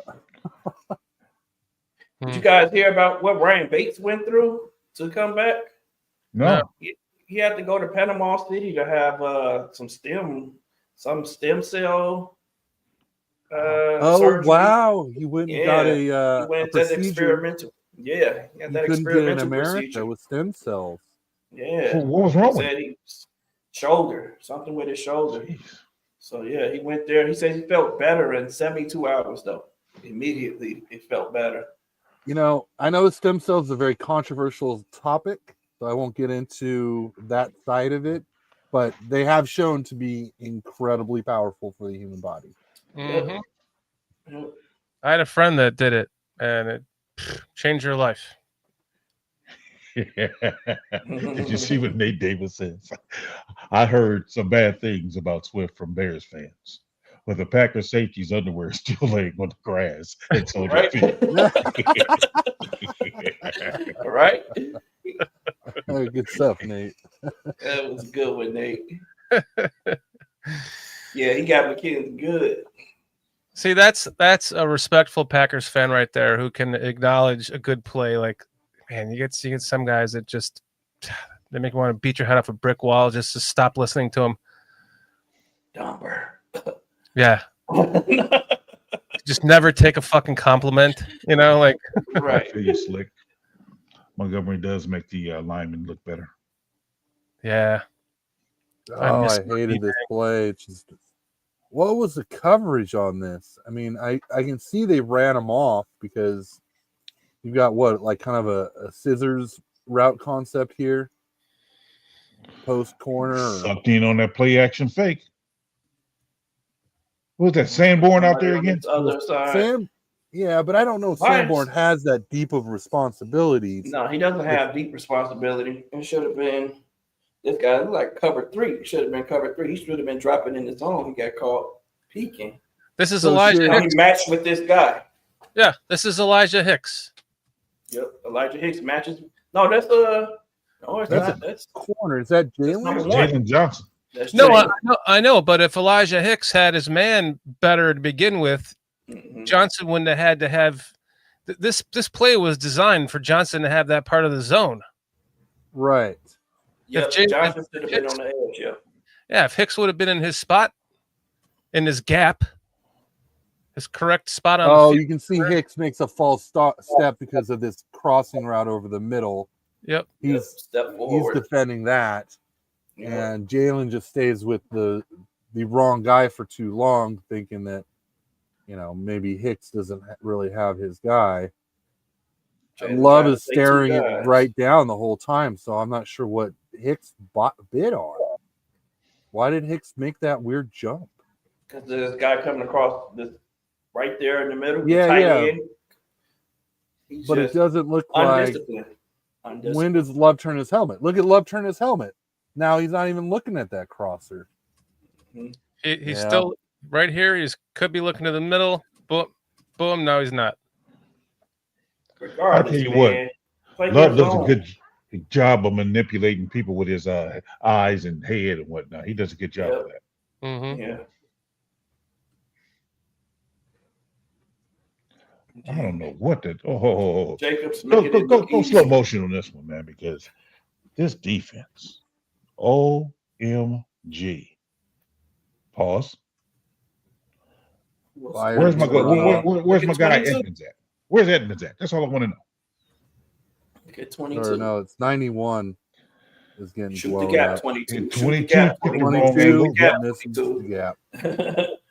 Jeez. Shoot the gap. Why do we wait? I don't know if it's something that's being taught Right. to wait on guys. But I just guess go he's trying to determine what gap 94 is taking, I guess. That's what he's take it trying to figure out. inside. Make him go. Well, yeah. See what I mean? He was Yeah, trying to he see which was. gap 94 was taking. He's trying to take the opposite. And I in 94, I must admit, you got me confused, brother, on what gap you take. He jumped twice. Yep. Right. I'm like, Out you and going then back inside or in. outside? Yeah. Yep. Yeah, it's a learning curve for Booker right now in that run defense. I really hope that he can take this offseason, bulk up, and be a little better in containment. Because he looks Yeah. really good when he's pass rushing, man. Yeah, he There's does. some flash plays that just look Yeah. Yeah, Chad. The guys in the, I mean, it's on that gap system, man, you have to be very disciplined and make sure you hit your gap. And when you don't, that's what happened on that touchdown right there. You had Hicks confused because Booker wasn't showing what gap he was taking. I mean, he had an assigned gap, but he was like going wishy-washy. So that's part of the problem. He peeked inside and confused Hicks, I guess. Yeah. But Hicks still got to hit it, man. That's your gap. Just go hit your gap then. But that's why I'm wondering, wrong. was that his gap or was he outside his gap? Could be true. Hey, But if you see your guy coming and committing to that hole, then just go hit it. You can't go wrong if you just hit that hard. It's like he was going to grab a leg at the least. Man. Like, You know what this play is right here? This is that play that all the quarterbacks have been trying to do at their pro days. Oh, I'm going to roll one side and I'm going to throw all the way across the other side of the field. And there is so nothing open right here that you would think that maybe they would have something open that was designed for him to maybe stop here and then come across the field. I don't know if you can see my cursor, but can you see my cursor? Yeah. yep, Somebody something over right here. there. Where's Yep. somebody over here? Well, You don't it's- want to throw across the field though, Shorty. Yeah, it's a flood concept. So I know. the Packers really called the right defense for this flood concept. I think they started seeing that we were out of the pure progression, out of the split field read offense with Thomas Brown, and that we're in a pure progression offense. So now they're just man up. And, I don't know if this was single high.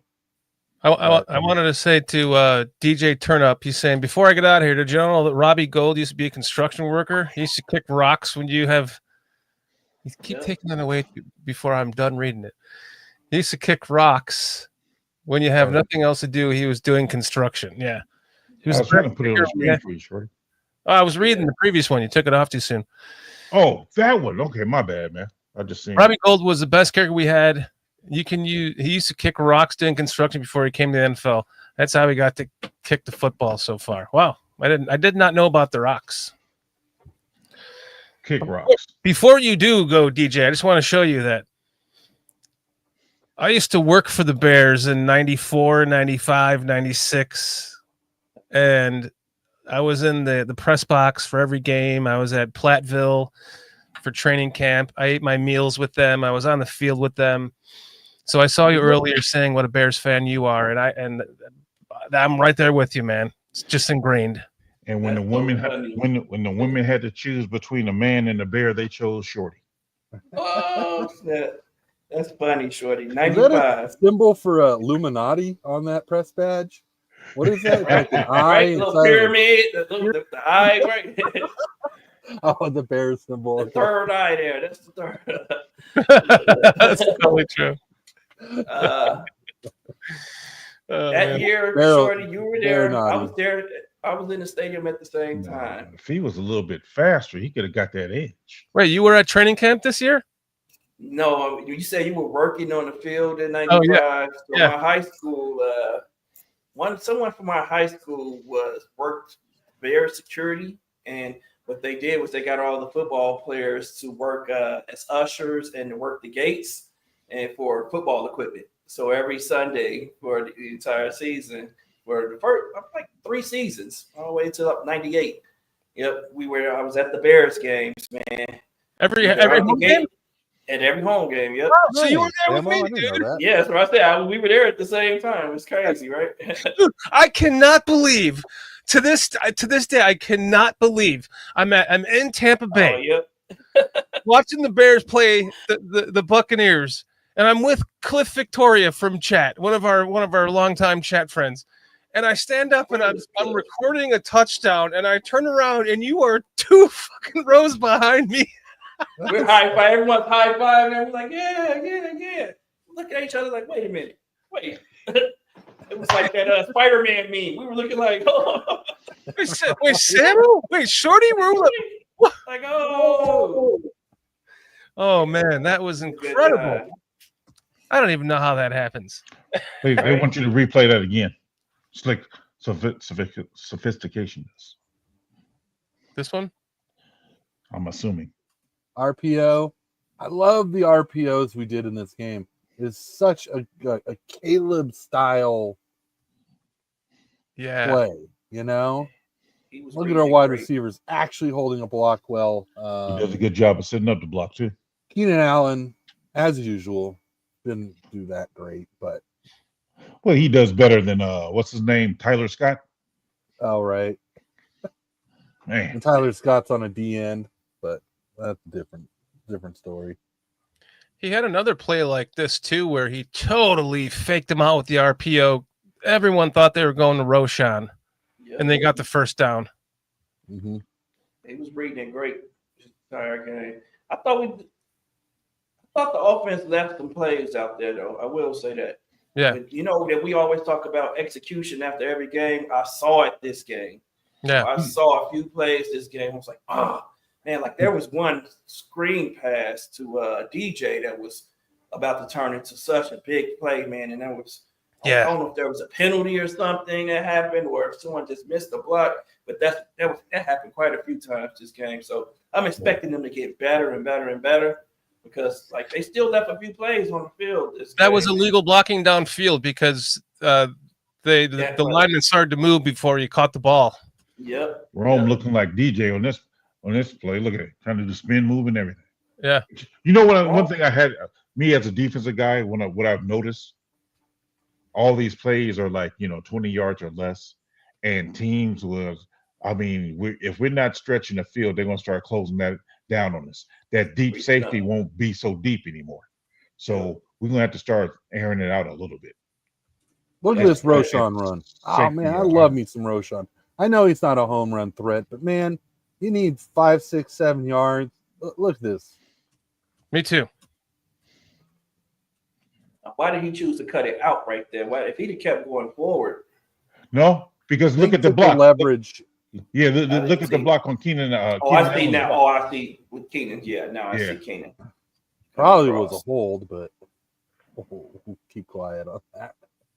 Look at him wrap his arm around and turn the guy. Oh yeah, yeah. Keenan's bad, man. I don't know what they.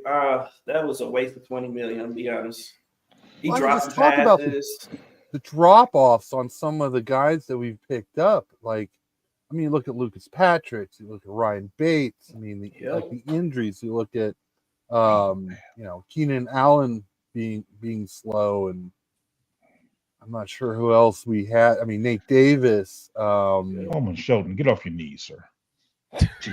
Coleman. Stand up, sir. Stand up, sir. Stand up, son.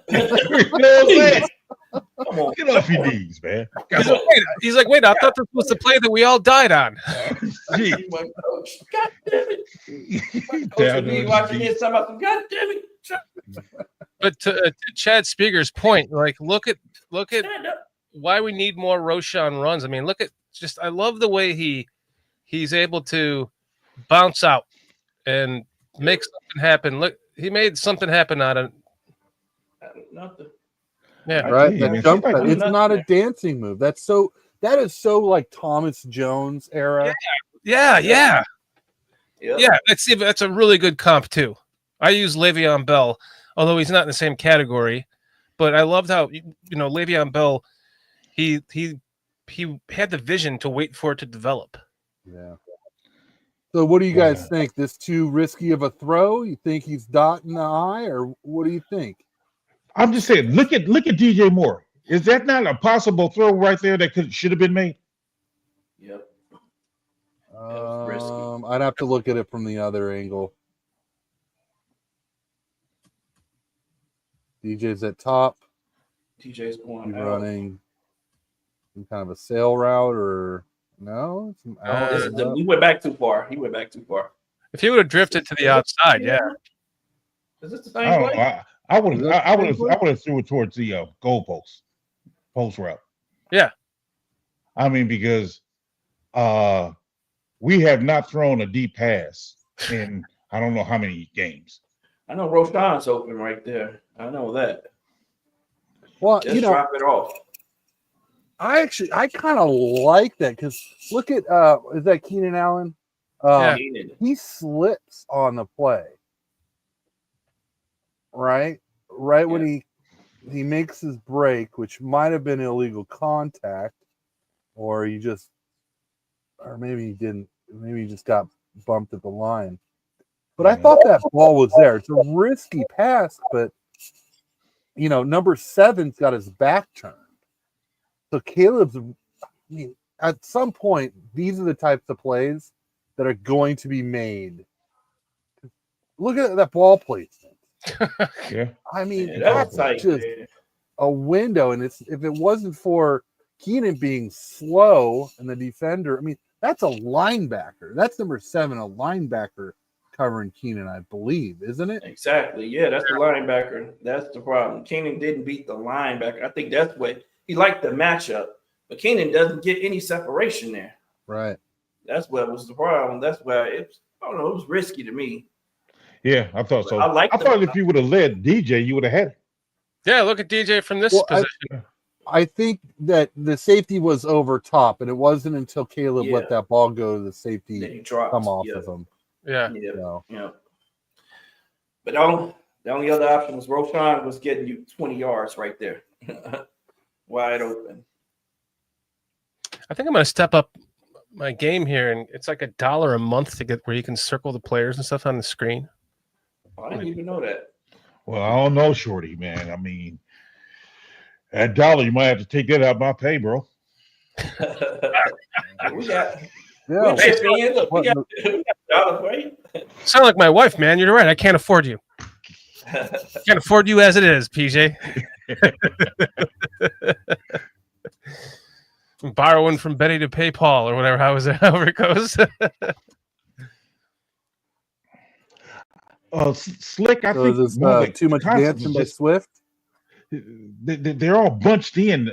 Slick. I mean, he says, coach, are some of these routes concepts too close? Like I said, they're all short. We're not stretching the field, and that's going to be problemsome moving forward because teams going to pick up on that, and they're going to be like, you know what, those deep safeties they have, they're not going to have them so deep anymore. Step up, yep. Especially if we're playing that bunch. Yeah, because we bunched everything up so that we can kind of confuse the coverage a little bit. Because that way you don't know where guys are going. But like you say, PJ, now if we don't throw a challenge them deep when we do that, the safety's just going to step up and wait. Exactly. I think defenses have actually already caught on. To be fair, yeah, they have. You're right. They saw that we can't pass block, and Caleb's not been accurate deep. So that part of our game just isn't there. And you see what Thomas Brown did so well here is that he's really stretching the ball laterally because they can't stretch the ball vertically. That's just not in the offensive line's ability or Caleb's ability at this point. So we're really handcuffed. So that's why I really liked what Thomas Brown brought to this game. However, this game plan we ran is not going to work against the Vikings. So next week, you guys tune in next week in the All-22 because, I'm going to be fired up to see what Thomas Brown can bring next week because if he makes another good game plan that beats what – that's the play you're talking about. What Flores is doing in Minnesota, at least keeps us competitive. Yeah. I mean, that's going to be a lot of fun to watch. So tune in next week, you guys. Got more. You took the words out of my mouth, J2K. When you were done, that's what I was going to say. Like, that's not going to work against them. That's what's scaring me against the Vikings because they already push everyone up to the line of scrimmage and start dropping everyone back to confuse the coverage. But now they're not going to drop back. They're not going to drop back. You're definitely going to have to throw a bomb or two just to get those guys off because they be doing that press coverage and loading up the box. So, yeah, you're going to have to hit somebody over top against Minnesota. You know what Flores kind of reminds me of is Rex Ryan when he was with the Jets. Oh, yeah, they did. Yeah. Yeah. And they would bring 7-8 guys and then all of a sudden, drop everybody into zones. And quarterbacks were so used to getting the ball out super quick. And then all of a sudden it's 3 guys rushing in and he's like, what am I doing now?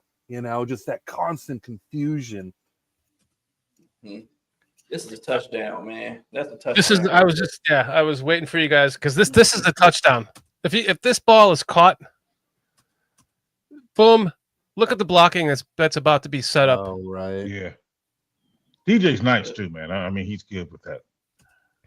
This is at least a 20-yard gain, 15-yard gain. Yeah, comes. Man, I don't know how it's not. Yeah, that safety. Maybe that safety catches him. Maybe he jukes that guy. That's the only guy that has a chance. Kenny. Oh, and it was him and McKinney too. After the trash talk that went on. Vikings D is elite, but I think their offense is going to struggle. Final score prediction, Nate. Oh, It says 12-9 Bears. Tune into Thursday's show there, Nate Dizzle. I do agree that our defense can handle their offense. I think they've got a really good offensive mind in their head coach. But it's one of those, who shows up, next week, and how will is Thomas Brown game plan against what they're doing? Matt Eberflus versus Kevin O'Connell. That's offense versus defense. Eberflus is going to play some zone and sit us back in those zones and allow them to pick us apart. Let's not forget that they have those great wide receivers. They have a quarterback who can play, and we don't get a pass rush. So I don't have much belief in Matt Eberflus calling this game. Well, Sam Darnold's kind of like come down to earth a little bit. He has. Right? He started off hot, but we're starting to see who he once was. Mm-hmm. This might be that get right game, though, J2K. They looking at chops. They looking at who's like, yeah, no pass rush. Okay. Right. It's true. That is true. Zones, like, oh, number 22. Oh, we're going to confuse the hell out of him. What's up, Dr. Truth?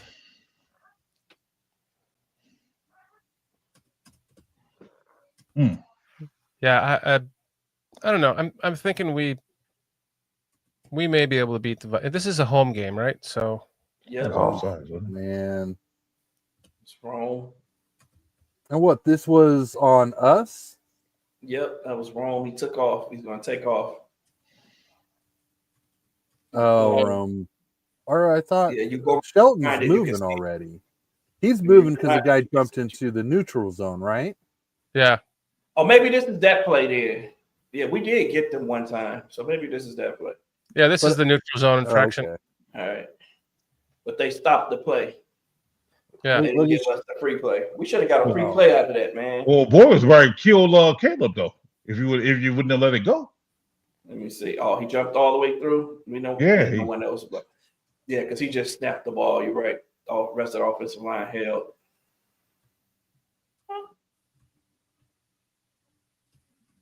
But they don't normally stop the play for the offense unless the defender made contact right? with the guy. Yeah, he didn't make contact. So or they moved themselves before the ball was because the offense can't move either. I mean, if I thought this was on us because look at Caleb, he's slamming the ball down. That was on us. I forget what it was. We'll see the next play. We'll see what happens in that. No, it's on them. Because we're at the 45 there, right? Yep, we moved back. So we moved up to the 40. We moved up. Yeah, it was on. Yeah. 45. Oh, we did? Yeah, we moved up. Yeah, that was the. Yeah, oh, okay. Up to all right. Yeah, they don't know why they stopped that play then. Because if the defensive player moves and the offensive player moves before the ball is hiked, that's why they'll kill it. Okay. Yeah, because if the offensive player would have stayed still, although the defensive player moved, and they would have let it go. But if he moves or makes contact, they're going to blow it. Mm-hmm. Watch Braxton Jones on this play, guys. Yeah, this was a hell of a block. He's right here. This is Braxton Jones' play of the season right here. Let me wait for the. Yeah, man, put him on a linebacker. He can handle that power. When you're listening to this in the actual game, it is pow right here. Yeah. Hear it. It was crap. Yeah, the announcers were having fun with that one. He cracks me up when he runs downfield, though. Braxton. Yeah. Big upper body, small legs. Yeah. He's like, what is it? Is that a lineman or a wide receiver? I'm like, what? Which is it? Thank you, Inferiors. Appreciate it, brother. We appreciate all you guys for hanging out with us in chat right now. This is a lot of fun doing this with you guys. Other than that last drive, man, I don't think Braxton had a pretty good game, man. It was just that last drive. He got beat up. And he turned that dude all the way around. Man, he smacked that guy. I don't know what Yeah, that guy was thinking. That guy thought he was going to blow Braxton up. Braxton was like, son. It was a rookie, too. That's Evan. That's Evan Williams. I liked him. He was a safety from Oregon. Yep. I think they've also got the kid from Georgia, Bullard, starting for them at free safety. Really? Yeah. And they still also have Katan Oladapo from Oregon. A kid, a late round kid I really like. I loved him, man. Oregon and State, they got right? McKinney. And they signed McKinney, man. They got all these good safeties. Oh, yeah. They completely rebuilt their safety room in like one offseason. Which they tend to do. Like they took 2 tight ends one year, right? And they went into the draft one year needing wide receivers. They took 2 wide receivers. They Kraft and Luke Kuechly, right? No, not Luke Kuechly. What tight ends? It was Kraft and Musgrave. Yeah. Yeah. And then it was Watson and Dobbs. And then the next year they still got Reed and Wicks. They got Bo Melton that year too. Yeah. Bo Melton was pretty decent. Yeah. Yeah, he was a guy I liked, late rounder. He went to Seattle, fell out of favor, and then goes to Green Bay and so lucky, good, man. of course. Yeah, I liked him. I like Evan Williams though. Evan's gonna be a good safety in this league. Yep. Sorry, I was trying to. I wanted to show you. I wanted to show you this, guys. Quick pause. That Braxton Jones block reminded me of this. Fortunately, I'm gonna have to take down this screen really quick to show you. Hold on. Do it. It reminded me of this. Let's see. Where is it at? What the heck?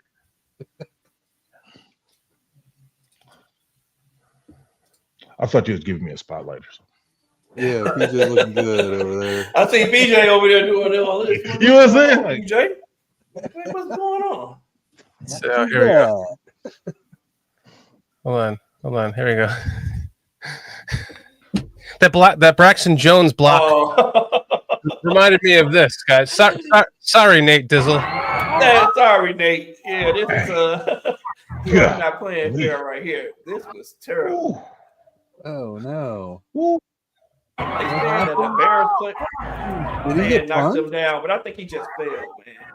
They kept saying like a Bears fan. Man, it looks like he's wearing a bodysuit. Yeah, That's a big guy. What is that? I That's see eBay? crack. I will say those stairs are steep. I will say that's crack right there. Maybe someone did leave crack alone. Who was recording that in the moment? Like, all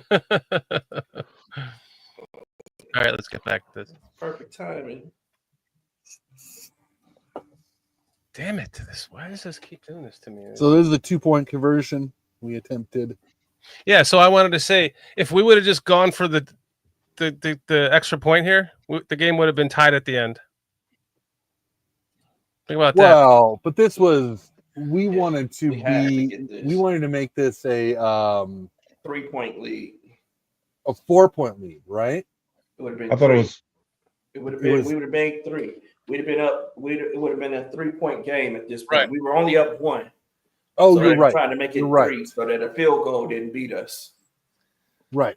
So Ultimately, couldn't beat it. Right. Ultimately, going for 2 here cost us a tie at the end. Back that up one more time. Back. Who went to the ground there? Is that Pryor? Oh, Oh man, Pryor. he's doing the splits. Ouch. Oh, you do not have your Uh-oh. feet What? underneath Please you. move your feet. Kenny Jeez. Clark showed up. Yep, move your feet. He felt his nutsack tear in half on that one, man. Jeez. I thought he was trying to try out for the ballerinas or something. Now, if Cole would have went flat immediately on that, then that was a touchdown. Hang on. Man, this We dialed up a blitz and Love beat us. The one Well, time you he know, people did. be hating on Love, man. Love, I'm telling you, he made We some gotta timely get home throws. on this, man. We have to get home on these blitzes. Like, come on, fellas. Well, they're not committed to the blitz. That's the Well, whole look at Zach problem. Pickens getting up into. We haven't seen much of him all game. I don't even think he played much, actually. mhm. Oh, he played. Yeah, he was playing. He He was was in playing. there. Oh, He he's just didn't not push making it any around. noise. I'm not Man, paying Push around. him and 93 is rotating with each other. right. Color. I'm telling you, you got to get Dexter off the milk carton. I'm trying to tell you. Hold on. Hold on a second. First off, I got to say that is a really good name. Sir Lord Baby Peen. Just into the chat. Sir Lord, baby P. Green Bay failed on their 2-point conversion after this. They would have attempted if the Bears kicked the extra point. Yeah. Mm-hmm. Oh, that's a little bit hindsight, right? Yeah. Pushing it. Dr. Truth says missing Billings and Brisker is really taking its toll on the Bears D. Yes, sir. I agree. That's And why some I say guys we needed more depth. And some guys not living up to it. You know, I mean, Sweat was hurt early in the year, not really looking like the player that he was last year. Right. Dexter just didn't have the growth that we thought we were going to get from him, especially from how, you know, all the hype from his offseason. Started off Pickens well. tore his groin twice in the year, came back, you know, 4 games later, tore it again, been out for 4 games. You know, we're relying on a 6th round draft pick trade and a 7th round draft pick trade on 2 D linemen that we got, you know, just before training camp ended. Yeah. Right. Relying on Booker, a 5th round defensive end, man. It's just, I mean, part of it just, you know, injuries haven't gone our way. And I think that's really exposed the depth. This coach. I thought it exposed Here's our another coach new name. play calling too. He throws this double coverage, and look how lucky he gets. Yeah, and Hicks plays this ball terribly. Hicks falls on this, man. Hicks supposed to knock that down easily. He falls. Ford is right there for it. Yeah. Little C Pillar. That should have been an interception, man. He's What's up, Little C Pillar? We come over with names tonight. I know. We got a lot of new guys in chat here tonight. Thanks for joining us. Little sleep pillow. Dex is just average against the run, much better on pass rush. But the problem is, it seems like he's constantly taking a wrong gap or something. I don't know what's wrong going on with Dex. And he's see, look at it. He's not even getting penetration on a one-on-one. Right. Thank you. We haven't seen him pass rush in 6-7 weeks now. Yeah, 6-7 weeks. They figured him out.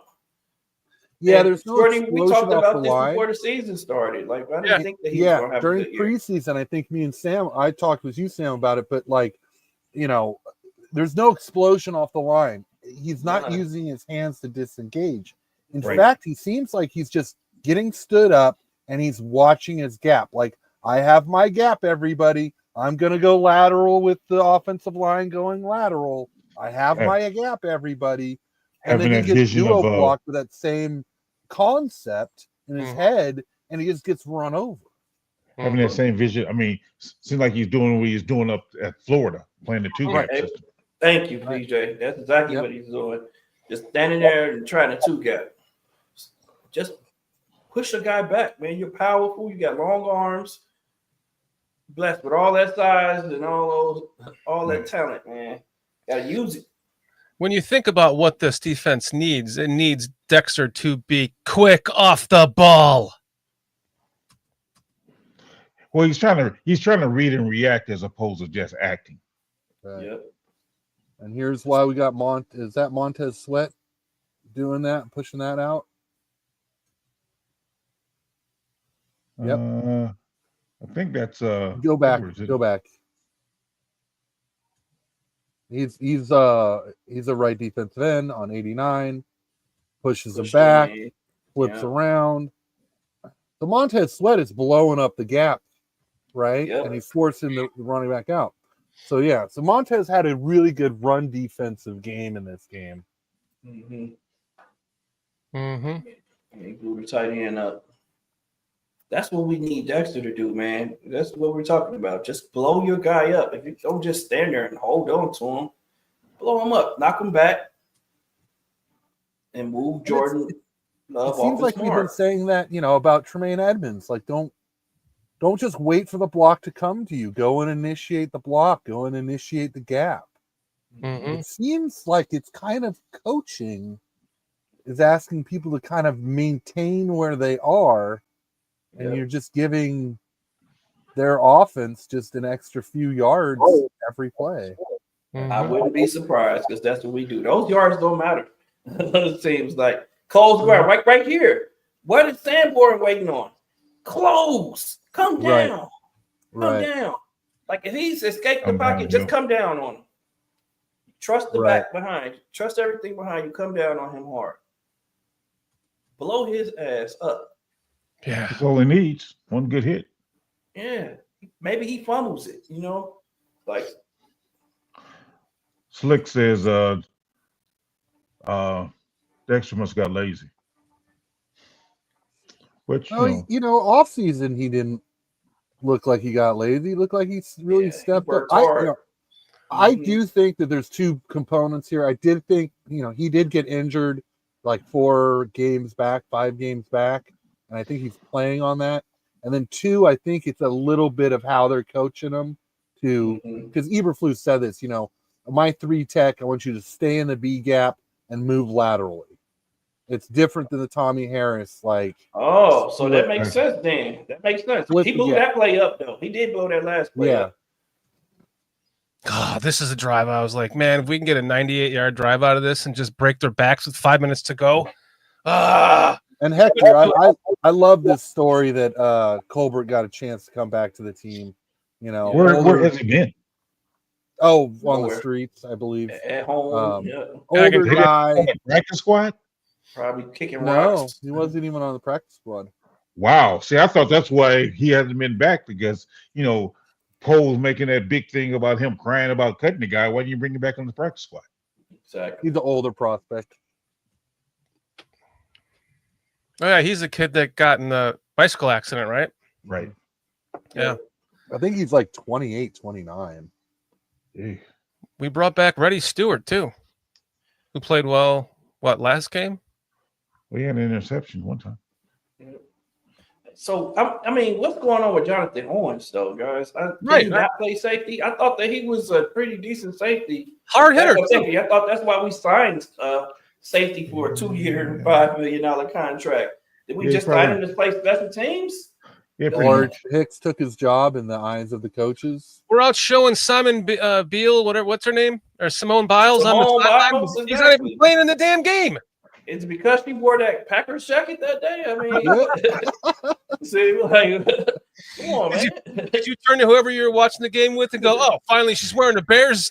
Because He's been a doghouse ever since, right? It's like, I'm on Biles now. I don't mean to talk about nobody's wife, but my goodness.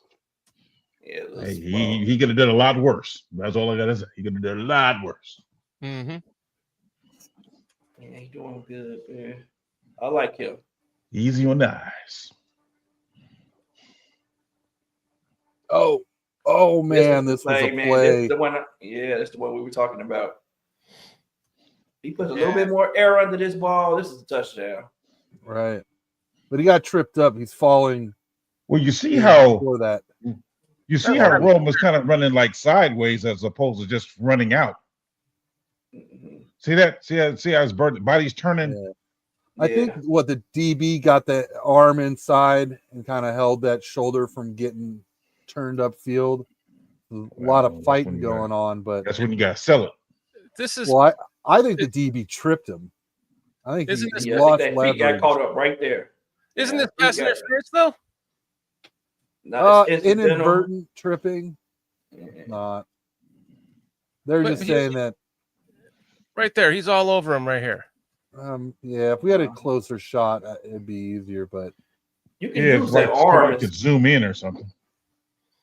you can arm bar all you want. Yeah, you can arm bar. So I think He that's just what leaned he was on him doing. a little bit. Yeah. Yeah, he leaned on him a little bit. Feet got tangled. Yeah, I think he just clipped the heel of Odunze. But you see its body position, the DB's body position is already down.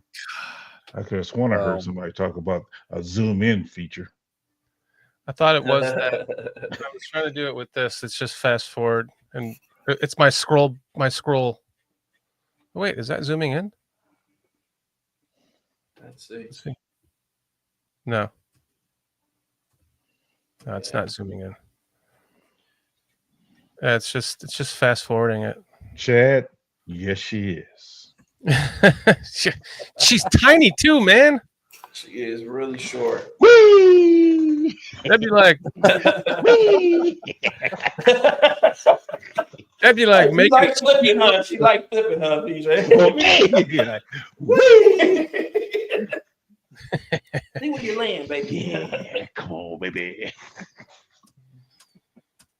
Oh, you wow, PJ. Man, you know me. I gotta keep it 100, bro. Anyone ever seen Shaq's wife?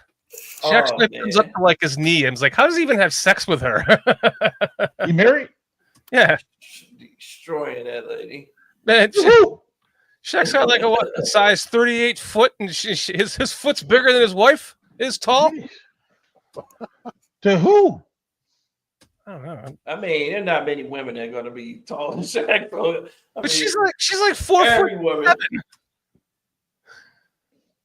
Damn, that's crazy. Shaq likes to flip them too. Then. No, Leroy. Wait, we She's got some breaking news from Hector Zambrano.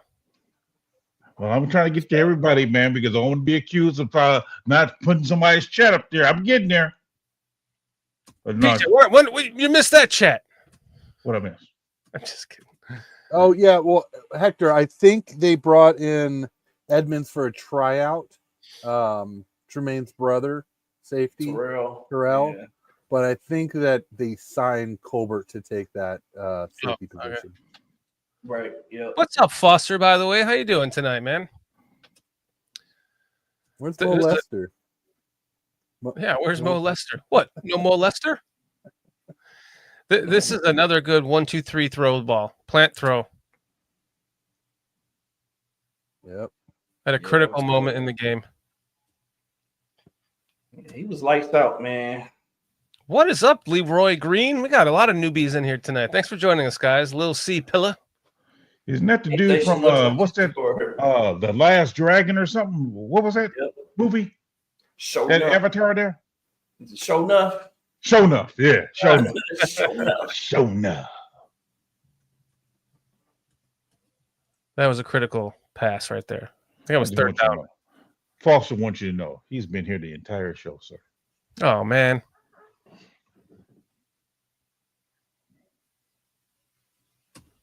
You're welcome. You're welcome to hop in here with us for a little bit if you want, Foster.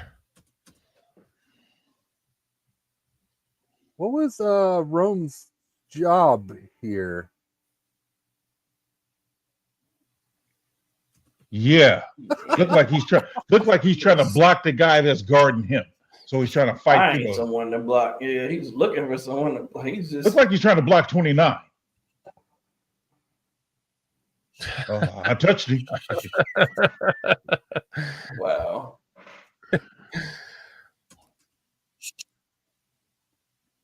Everett's in the fullback. What does Everett do? We got away with here. Yep. We It got looked away like with one. 55 was lined up in the neutral zone. See that? Oh, right. You know, I got that eagle eye sometimes. Though. You might It's be over there. back there. Well, the ref should be right down the line, so he must be just, millimeters away. But But, it is the Packers, though, J2K. right. Look at their linebackers and safeties. I mean, that's not 8 in the box. What is that, like 9 in the box? Yeah, nah. Yep. They knew it was coming. They knew that run was coming, man. Like a lot What of is- plays. What is Just 14 even doing on the team now? He's Right? supposed to I be a mean, block. we talk about the pro scouting. Mhm. I mean, what are you doing? Forgot about him. That's another bad signing. You're right. Yeah. Yeah, where is our training camp stud tight end that played really well? Oh, and he went to the New York, rookie. right? Bates. Yeah. He went to New What, York, he go to right? the Giants or something? No, Jets. Jet. Jets? Yep. Yeah, the They Jets. cut him and Right. then brought him back to the practice squad. We should have got him back. But he did. They said another team wanted him, so I'm guessing it was the Bears wanted to bring him back, but he chose to stay with New York Jets. I love that picture of Foster as Mo Lester. Western. Santa Claus. Pull that back up, PJ. Like, Yo, wow. oh, Oh, wow. I got some candy for you. yeah. For anyone that is new here, Mo Lester Foster is our co-host on Thursdays. So, and you're welcome to hop in with us at any point if you want to hop in with us now for the end of this, Mo. What up, King Buka? Buka! King Buka world. I think I smelled Foster, but nobody wanted to say anything. Who's the master? You say show enough. I feel you, Look at Leroy. Rome with that head block, butt on that. Go back. Rome ran over somebody. Boom. Should have went to the outside there, sir. After that spin move, Yep. should have spent Sure and went did. to the outside. And No, then when right, it blocked right. someone, Yeah. then when it. Well, it's nice to see Rome starting to get more plays to him and doing well. I think he's eventually going to become a little more of a Mm-hmm. Caleb's favorite, considering Keenan Allen just dropped the pass. Yeah. Shit. 20 million. That's what you paid for. 20 Mhm. million. Hey, you know, He's out there wrapped up like it's freezing cold out there too, man. That was pissing me off too. Like, no, it's 50-something degrees outside. You got a whole fucking safety mask on. You got your whole face covered, your hands from covered. California, Come on, brother. dog. Oh, come on, dog. From Man, Southern California at that. I thought the same come thing on. too, man. I was like, man, I'd love to be in that weather right now. It was feeling great outside in November. That's football weather, man. Perfect football weather. Yeah, it cools you off when you're hot. It's perfect weather for football. What I happened don't know, here? man. It was cold Saturday, though. He wrapped up like his mother this- told him, "Bundle up. It's cold outside, baby." Is that a drop? What happened here? Hold on, I gotta. Well, it looked like they're condensing that box on us, though. I mean, Yeah, look at it. everyone's brought up. Yep. Yeah. Well, he missed That's command Rome. over the middle. See that? He Oh, missed yeah, Cole. Again, I think that this is just like that pass we saw earlier, where he was looking at Allen the entire time over the middle. The same thing is happening here, where Seven's barreling down on him. That's a blocked pass with his height. So I just don't think I think he's aware that he doesn't have the throwing lane here, because he's going to the throwing lane right there. Yeah, maybe. Open I window. still It's think harder. Cole looks pretty wide open there, and It's that's a harder crossing right pass. over There's the middle. miscommunication there. where Yeah, he right should have there. been holding the safety. You could have thrown it over him. Yeah, true. Yeah. You can see Cole kind of slap his hands a little bit. Oh, he did catch it. Okay. What's up, Bearski? Hey, Bearski. What's happening, man? What's up, Bearski? I think Caleb predetermined he was throwing that route. Yeah. Yeah.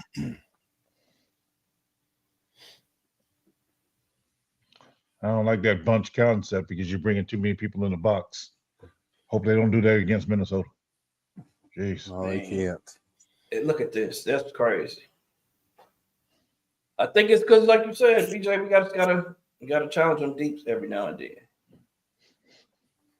You do. Even if we don't hit it, we have to just present the threat. Keep them honest. Yeah.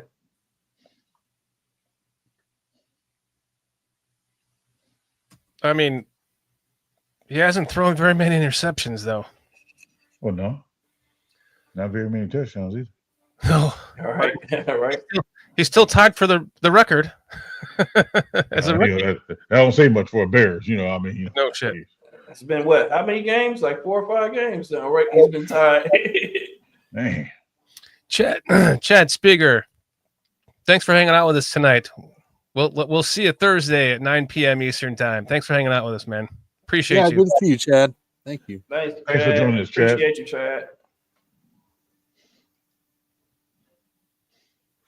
Oh, this is the play that Jalen would have intercepted.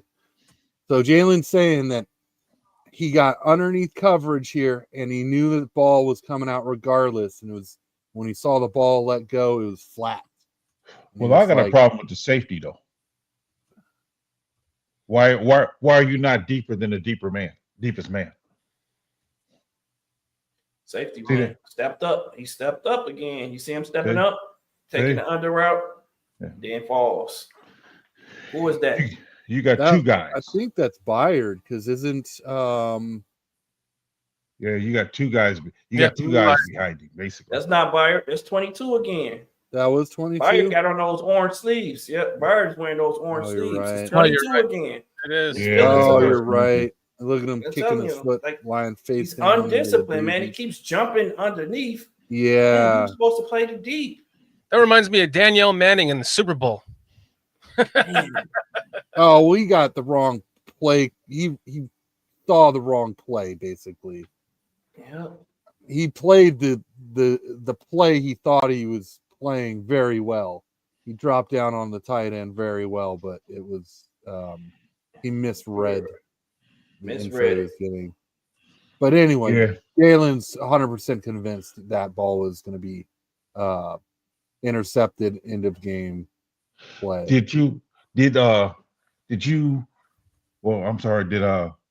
he get fooled by Love's eye manipulation again or something? Who's Jalen? No, I'm talking about Hicks. Hicks? Yeah. Yep. See, that's the kind of, then he turns, whips his head to the left. Yeah. the kind of shit that I'm talking about when it comes to the Packers and now a new quarterback and Jordan Love. Like, just look at where he throws this ball. It's like a Hail Mary duck pass that he just zings out to the left. It doesn't look like it's going anywhere. I didn't even know we blitzed on that play, man. TJ's coming. Who hit him? 99 hits him. Dexter hits him. TJ gets blocked. Man. TJ, what are you doing? A Michael Jackson out there, bro? Right. You doing it? I mean, he's spinning around and whatnot, man. I mean, I'm trying to figure out what's going on. Man.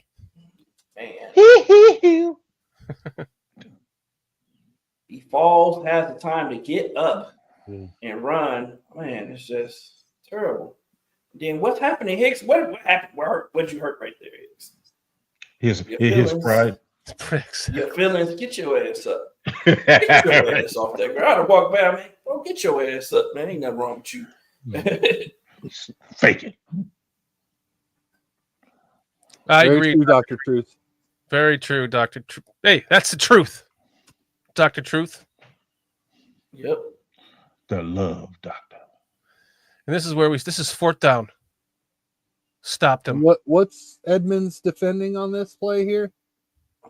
Let's see. All right, let's take a look at this. Tired of Edmonds, man. You. Man, I don't understand. So Why- why are you covering running their tight back? end. what about Why, Edwards? why aren't Is you that playing Edwards? the goal line, 49? What is Edwards doing too? Like Evans was playing that tight end, like he had him in man. Yeah, but even when Love gets out in the pocket, Yeah, he he never just goes back. kept going Yeah. with him. Yeah, I You don't know, know. I mean, And this was 4th down, you guys said? what was he defending? I don't know. Wasn't that 4th down? Oh, I guess it wasn't. Well, I know he just got the first down, Oh, but because Evans was just all wrong. Yeah, I mean, okay. why don't we have enough guys in the center? Why are we playing so spread out like this on the goal I line, don't like understand on the this either. half-inch line, We got all Why these is there guys a lined huge up to the gap? right. right? Yeah. Mhm. Right. It's supposed to be in the bear formation. Mm-hmm. All right, So they're pack going. up my bags. I'm going to Chicago. Teach them how to play some D-line here. Bring Randy Starks and who's the other guy with you? Deion Jordan. Deion Jordan. Yeah. So that's a 2-point conversion. Yep. So now we have a chance to win the game. And this is when it's just like, man, this feels like one of those quarterbacks that just bing, bing, bing, bing, bing. Like when Well, I did think these sacks were actually a little more on Caleb. Let me Not look. this This is one. my first time seeing Not this. this one. Look at this one. No, the next one. That one may Yeah. have been on Caleb, but the next one, Braxton just gets ate up on the next one. Yeah, Yeah. there's nobody there, so he Or should is it pick this off. one? Or is this the one where he got? No, this is not the Well, one. there's nobody open. It's like you understand Caleb trying to run for it, which is what he ultimately decides to do right here. Yeah. But it's still, it's on Caleb. Well, To I mean, get it who's out. at the bottom of the screen? Roshan. That's where he needs to go to when he sees that nothing else is open, right? Yeah, they just closed in on that. Yeah. They closed in on that pocket real good. Quick. Just You got closing Komet in. out in the flat too. You got Roshan and Komet on the flat, but yeah, Right. he had nowhere to go. That was just bad blocking. Prior, the middle was cool. But this Well, I thought one, he could have gotten to Roshan had he understood where his outlets were, because Roshan was open. But I think he's it's a little bit of hero ball. He's a little young. He's trying to trust his wide receiver is going to open. But Oh, this, I don't this know, still man. injured. It just, Braxton just gets put on skates. well, sure, but it's almost like, why are you stepping up right now? He's standing you're straight up too, man. What is going? He's standing There's- straight up. Nothing, no colors are flashing. I get step up in the pocket when guys get past you on the arc and your right. tackles are beat. Yeah, Braxton's still in front of him.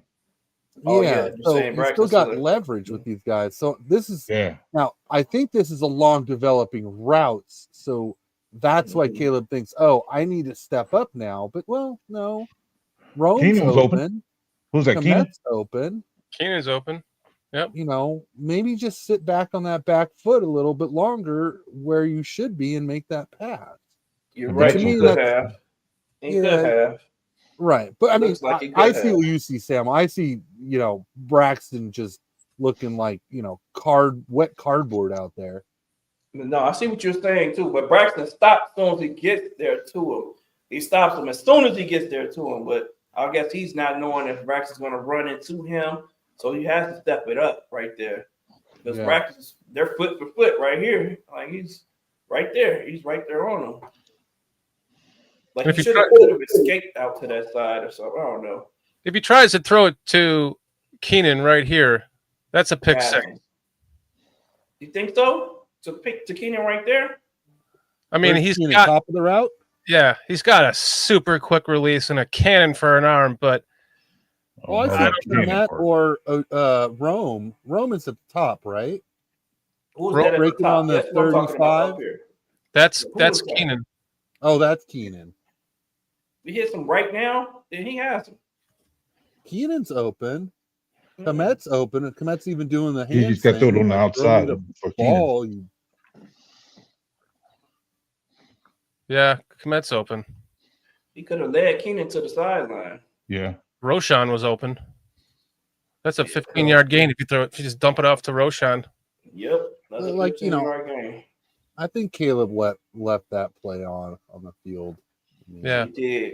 The more you look at it, yep. Yeah. It's okay. It was a bad play by Braxton, but he could have made something happen. Right. Yeah, I mean, of all times that the guard did not help out, seemed like he should have helped out on that one. Oh, he got snatched right here. So we didn't see this from that other angle. He See, gets grabbed. He gets grabbed. Watch this. This reminds me of a play that we watched earlier in the season when Bill Murray took over for Tevin Jenkins. On the almost exact same play, Bill Murray would have been number 73 here. Yep. The left guard.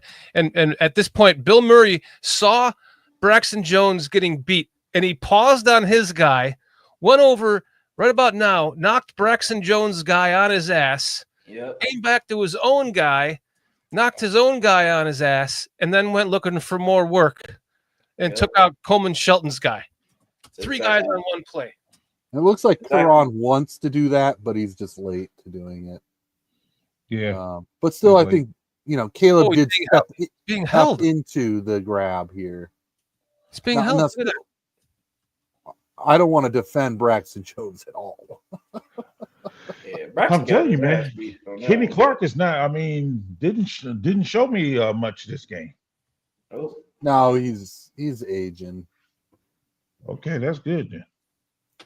Oh, they'll fucking put somebody else in. Bill Murray is a good actor. Yes, he is. Bill Murray was literally our best offensive lineman for one entire game this year. Yeah, I'm talking the best offensive lineman we've had in any game this year. He had in one damn game. Yeah, you're right. And then they sat him after that, and they brought him back. Well, no, they sat him after that, but then they brought him back in when Tevin got injured, and then he tore his pec or whatever happened to him. Dang. This play, though. Yeah. Oh, man. I love how right here when he sneaks out of this, he looks behind himself to see if there's any right here. He looks behind to see if anyone's coming at him. We'll see it on the next shot.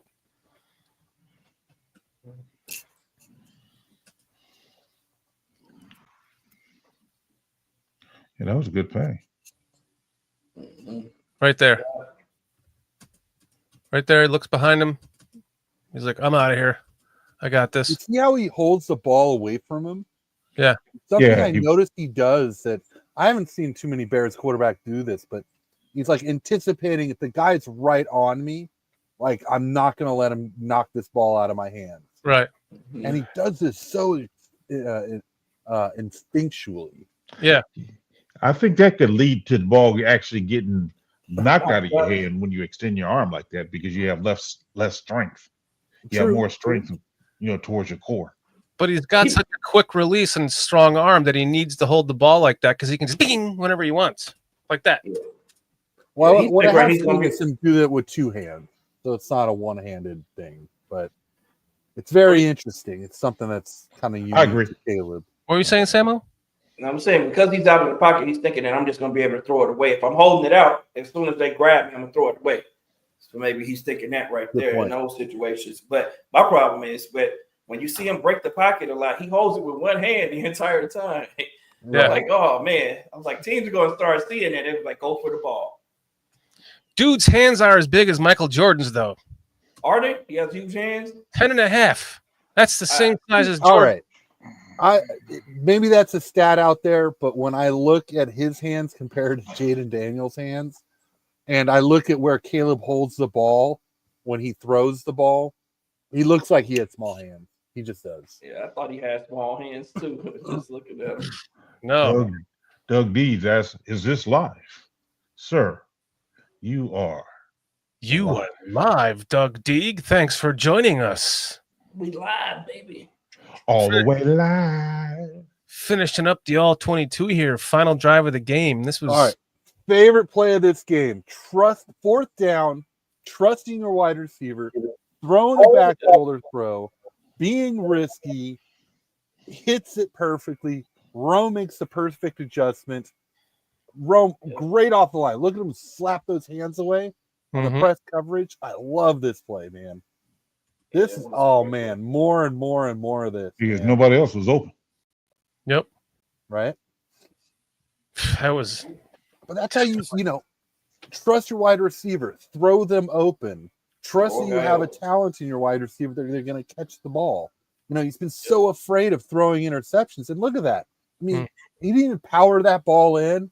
It was just like, just like a, I don't know, chip shot, a golf shot, just chip it over there. Aaron Rodgers throw, slick sophistication saying, yeah. Yeah, just soft touch, great placement. Corners says, back to you so Rome can make the adjustment. Why do the Bears think it's noble or something not to fire a head coach mid-season? Look at this. How many DBs they got out there? 4? Yep. Everyone's 7. Coming. Block it up pretty darn well. The middle was open. Ooh, 15. Look at 15. Yeah. Oh, you're right. Look at 15. Oh, man. Yeah. Got to see it. He got to see it. I know he watched this on tape and was like, shit. I'm looking at DJ and he's streaking down there. I mean, I know the guy turned off, but he had a one-on-one. Yep. And I trust DJ one-on-one. The truth is here, though, is that this obviously is a pass play that's set up to just get right past that first down. So I know his first read is Keenan all the way, right? Mm-hmm. That's that's where to the left of the field. That's the whole intention. They're anticipating a massive blitz here. So the quick out, throw with anticipation, great ball. I can't complain about where Caleb went with the ball or what he did on that play. Granted, first down. A veteran version of Caleb Williams maybe hits Rome. Yep, and a mature quarterback wouldn't have known. Like if I got Rome coming across the middle in the post. Yeah. Everyone, the entire middle just came towards me. I'm going to drop back a little bit deeper and hit Rome. And that'll come with time. Yep. So, okay, big question, you guys. This is the last play of the game until we kick a field goal. So this is when I'm sitting there watching 35 fucking seconds run off the clock going, what in the hell? And to what Slick is saying, I would have run the same play again. Yeah. But you know what, though? What honestly, if it's a tackle for a loss? You lose yardage. Isn't that the same thing he did in the first half, though? Yep. What? Let it run down the clock. Did the same thing in the first half. I just couldn't.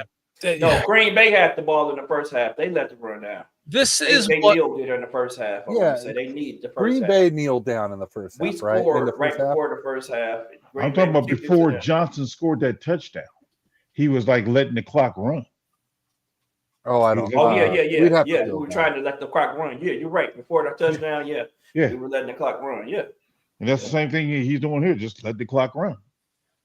This right here is what I call. This is the prime example of playing not to lose. Yep.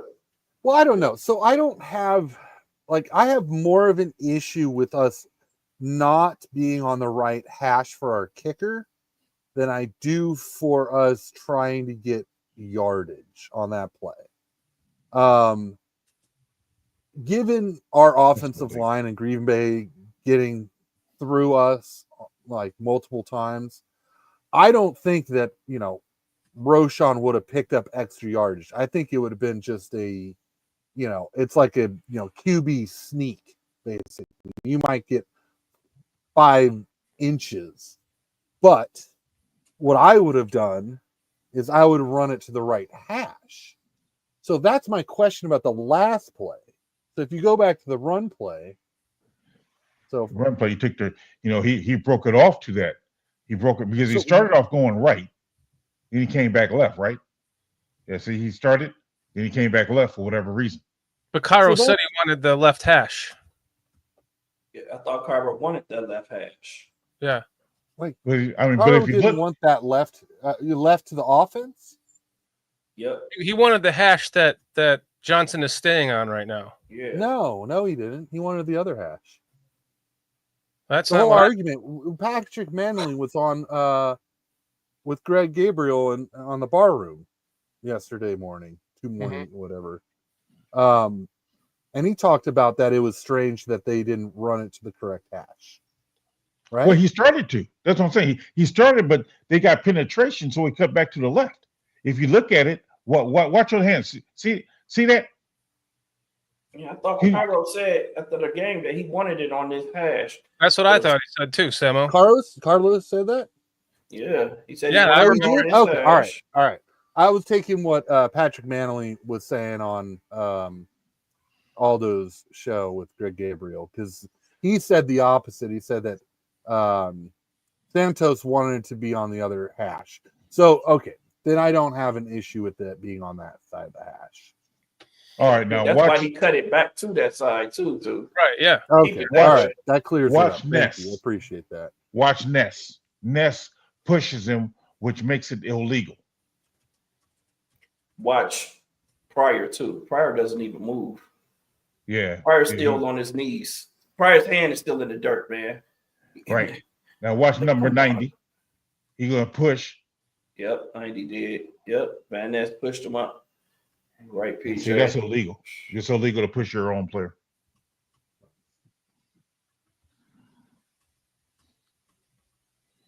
Man, this is just us acting as if they were just going to allow us to win the game, though, man. We're laying down. It's like, oh, we won already.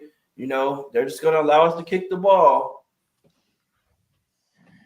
Man. The entire left side of the offensive line was just on their ass right now. Look. Totally agree with you, Hector. That's what we're trying to figure out here, Doug Deeg. Was this leveraging? I thought it was, man. Well, yeah, if you because the rule book says you can't push your man. Or you can't put your hands on top of them and push them down, which I saw. If you compare Dexter's penalty on a field goal to this penalty, they look like they're doing the same thing. Minus number 90 pushing, which we didn't do. Yes.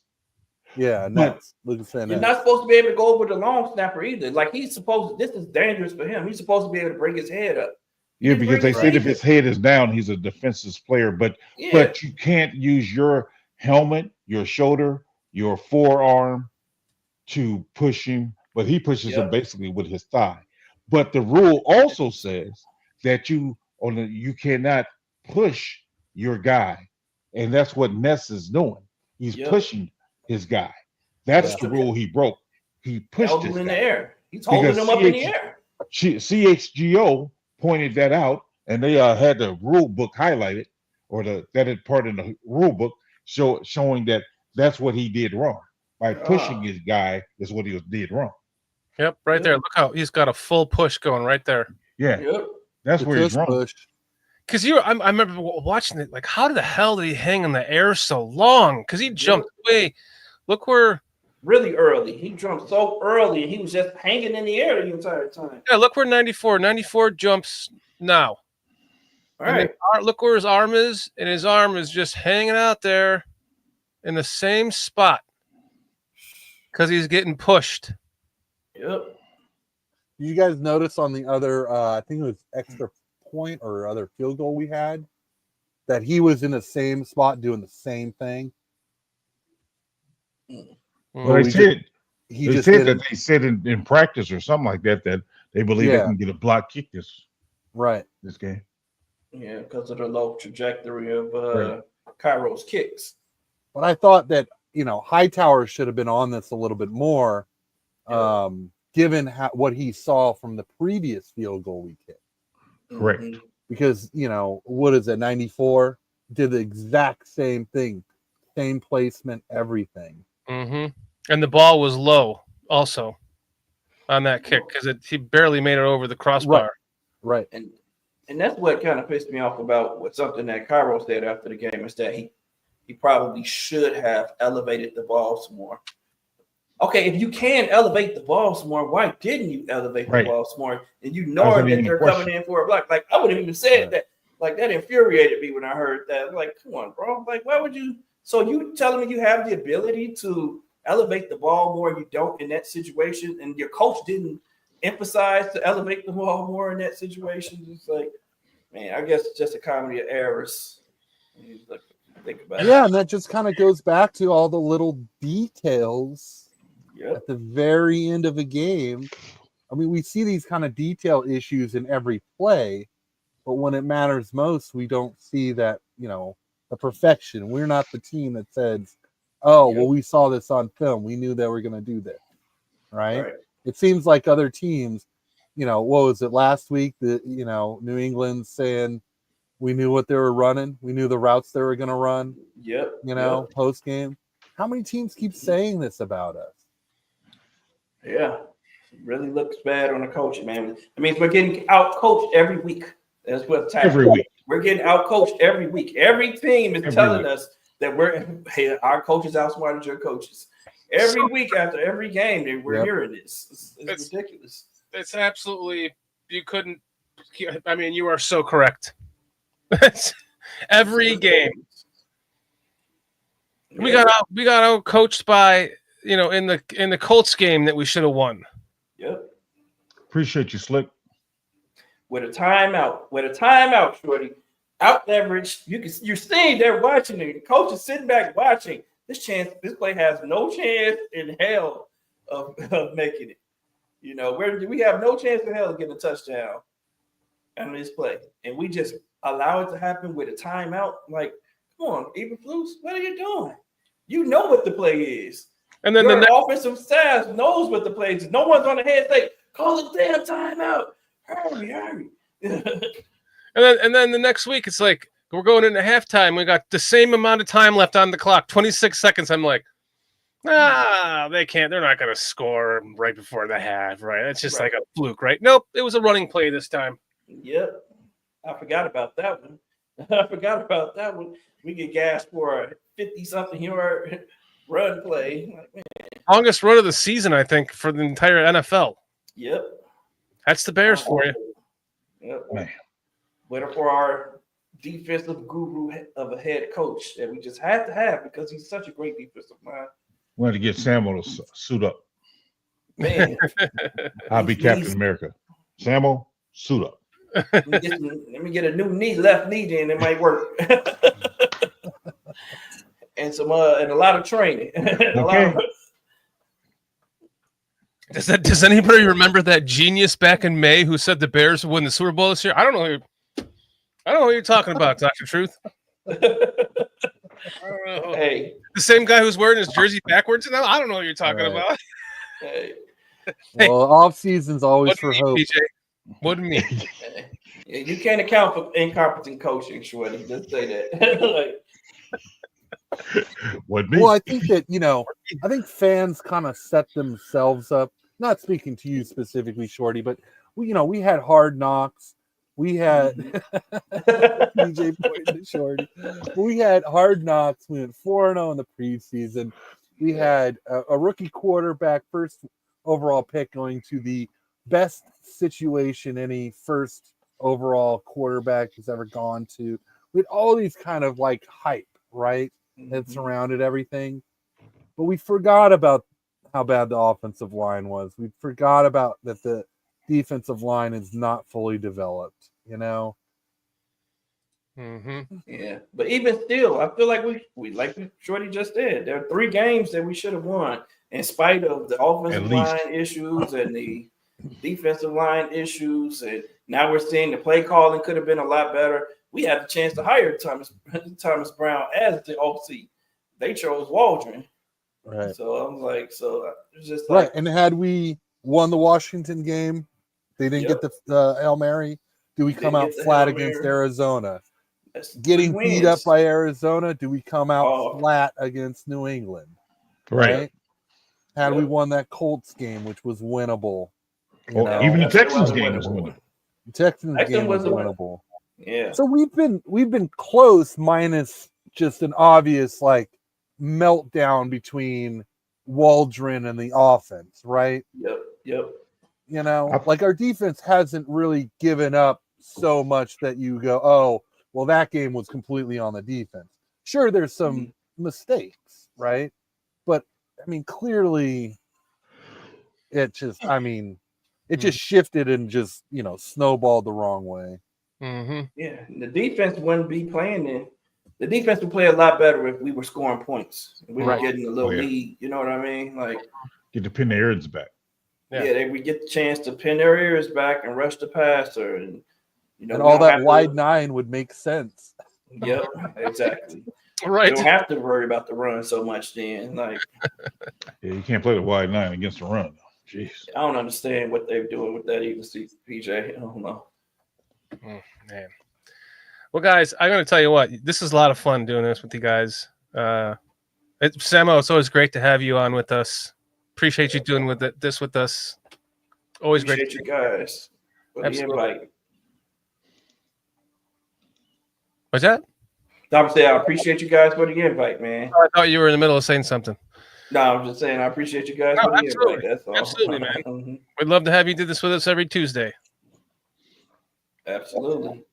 It is 1:16 a.m. for me, so I'm gonna call this a night. Wow. Thank you all in chat for hanging out with us tonight. Hope you guys. Thank you guys. Hope you guys. I don't know, had a little bit of fun watching that with us. And man, this is Vivid Vibes. Vivid Vibes. Thanks for joining us. New guy, I guess. Y'all have a curse because it offsets the Bulls and the Bulls dynasty. Yeah, maybe that's what it is. Maybe. And we had a whole lot of new guys in the chat, so thank you guys for joining us. Again, we'll be doing this every Tuesday for the remainder of the season. Mm-hmm. And don't forget to tune in to us on Thursday, 8 o'clock Central. And we won't go do the ALL-22, of course, but we'll do a little bit of chit-chat in there. Yeah, Thursday is our fun show. We unwind, have a little bit of fun. And we hope to see you guys, all the newbies who are hanging out with us tonight. We hope to see you guys this Thursday at 9 p.m. Eastern time. We do have a show that's also going on Tuesdays at 4 p.m. That's the British Bears. And then next Tuesday, we'll see you again here doing the ALL-22 for hopefully a win this time. Nate Dizzle subscribed. And next week, okay, so you guys, what we want to see next week out of Thomas Brown, what does he do differently against the Vikings? That's my big thing. How does Flores attack us? How does Thomas Brown game plan this game? Mm-hmm. Very excited to look forward to that. So we're going to see another comparison. Last week it was Waldron. This week was the new Thomas Brown. Next week, let's see what Thomas Brown has for us. Appreciate everybody in the chat. You guys are always awesome. Love having you guys here. Sammo, PJ, Shorty. You guys are awesome. Favorite people to talk football with. Appreciate you guys. ALL-22 night. Something I always look forward to. Come check everybody out this Thursday. Always an awesome show. Everybody have a wonderful night. Appreciate you guys. Appreciate you, J2K. Appreciate you, Sammo. PJ. Appreciate you guys. You're my man. Hector, thank you for your $5 super chat. We appreciate that. Helping to keep the lights on here at BCP. Yes. We will see you in 2 nights. 1, 2, 3 bear down. Or no, 1, 2, 3 bears, right? That's how we end this show. Yep. 1, 2, 3 bears. Bears.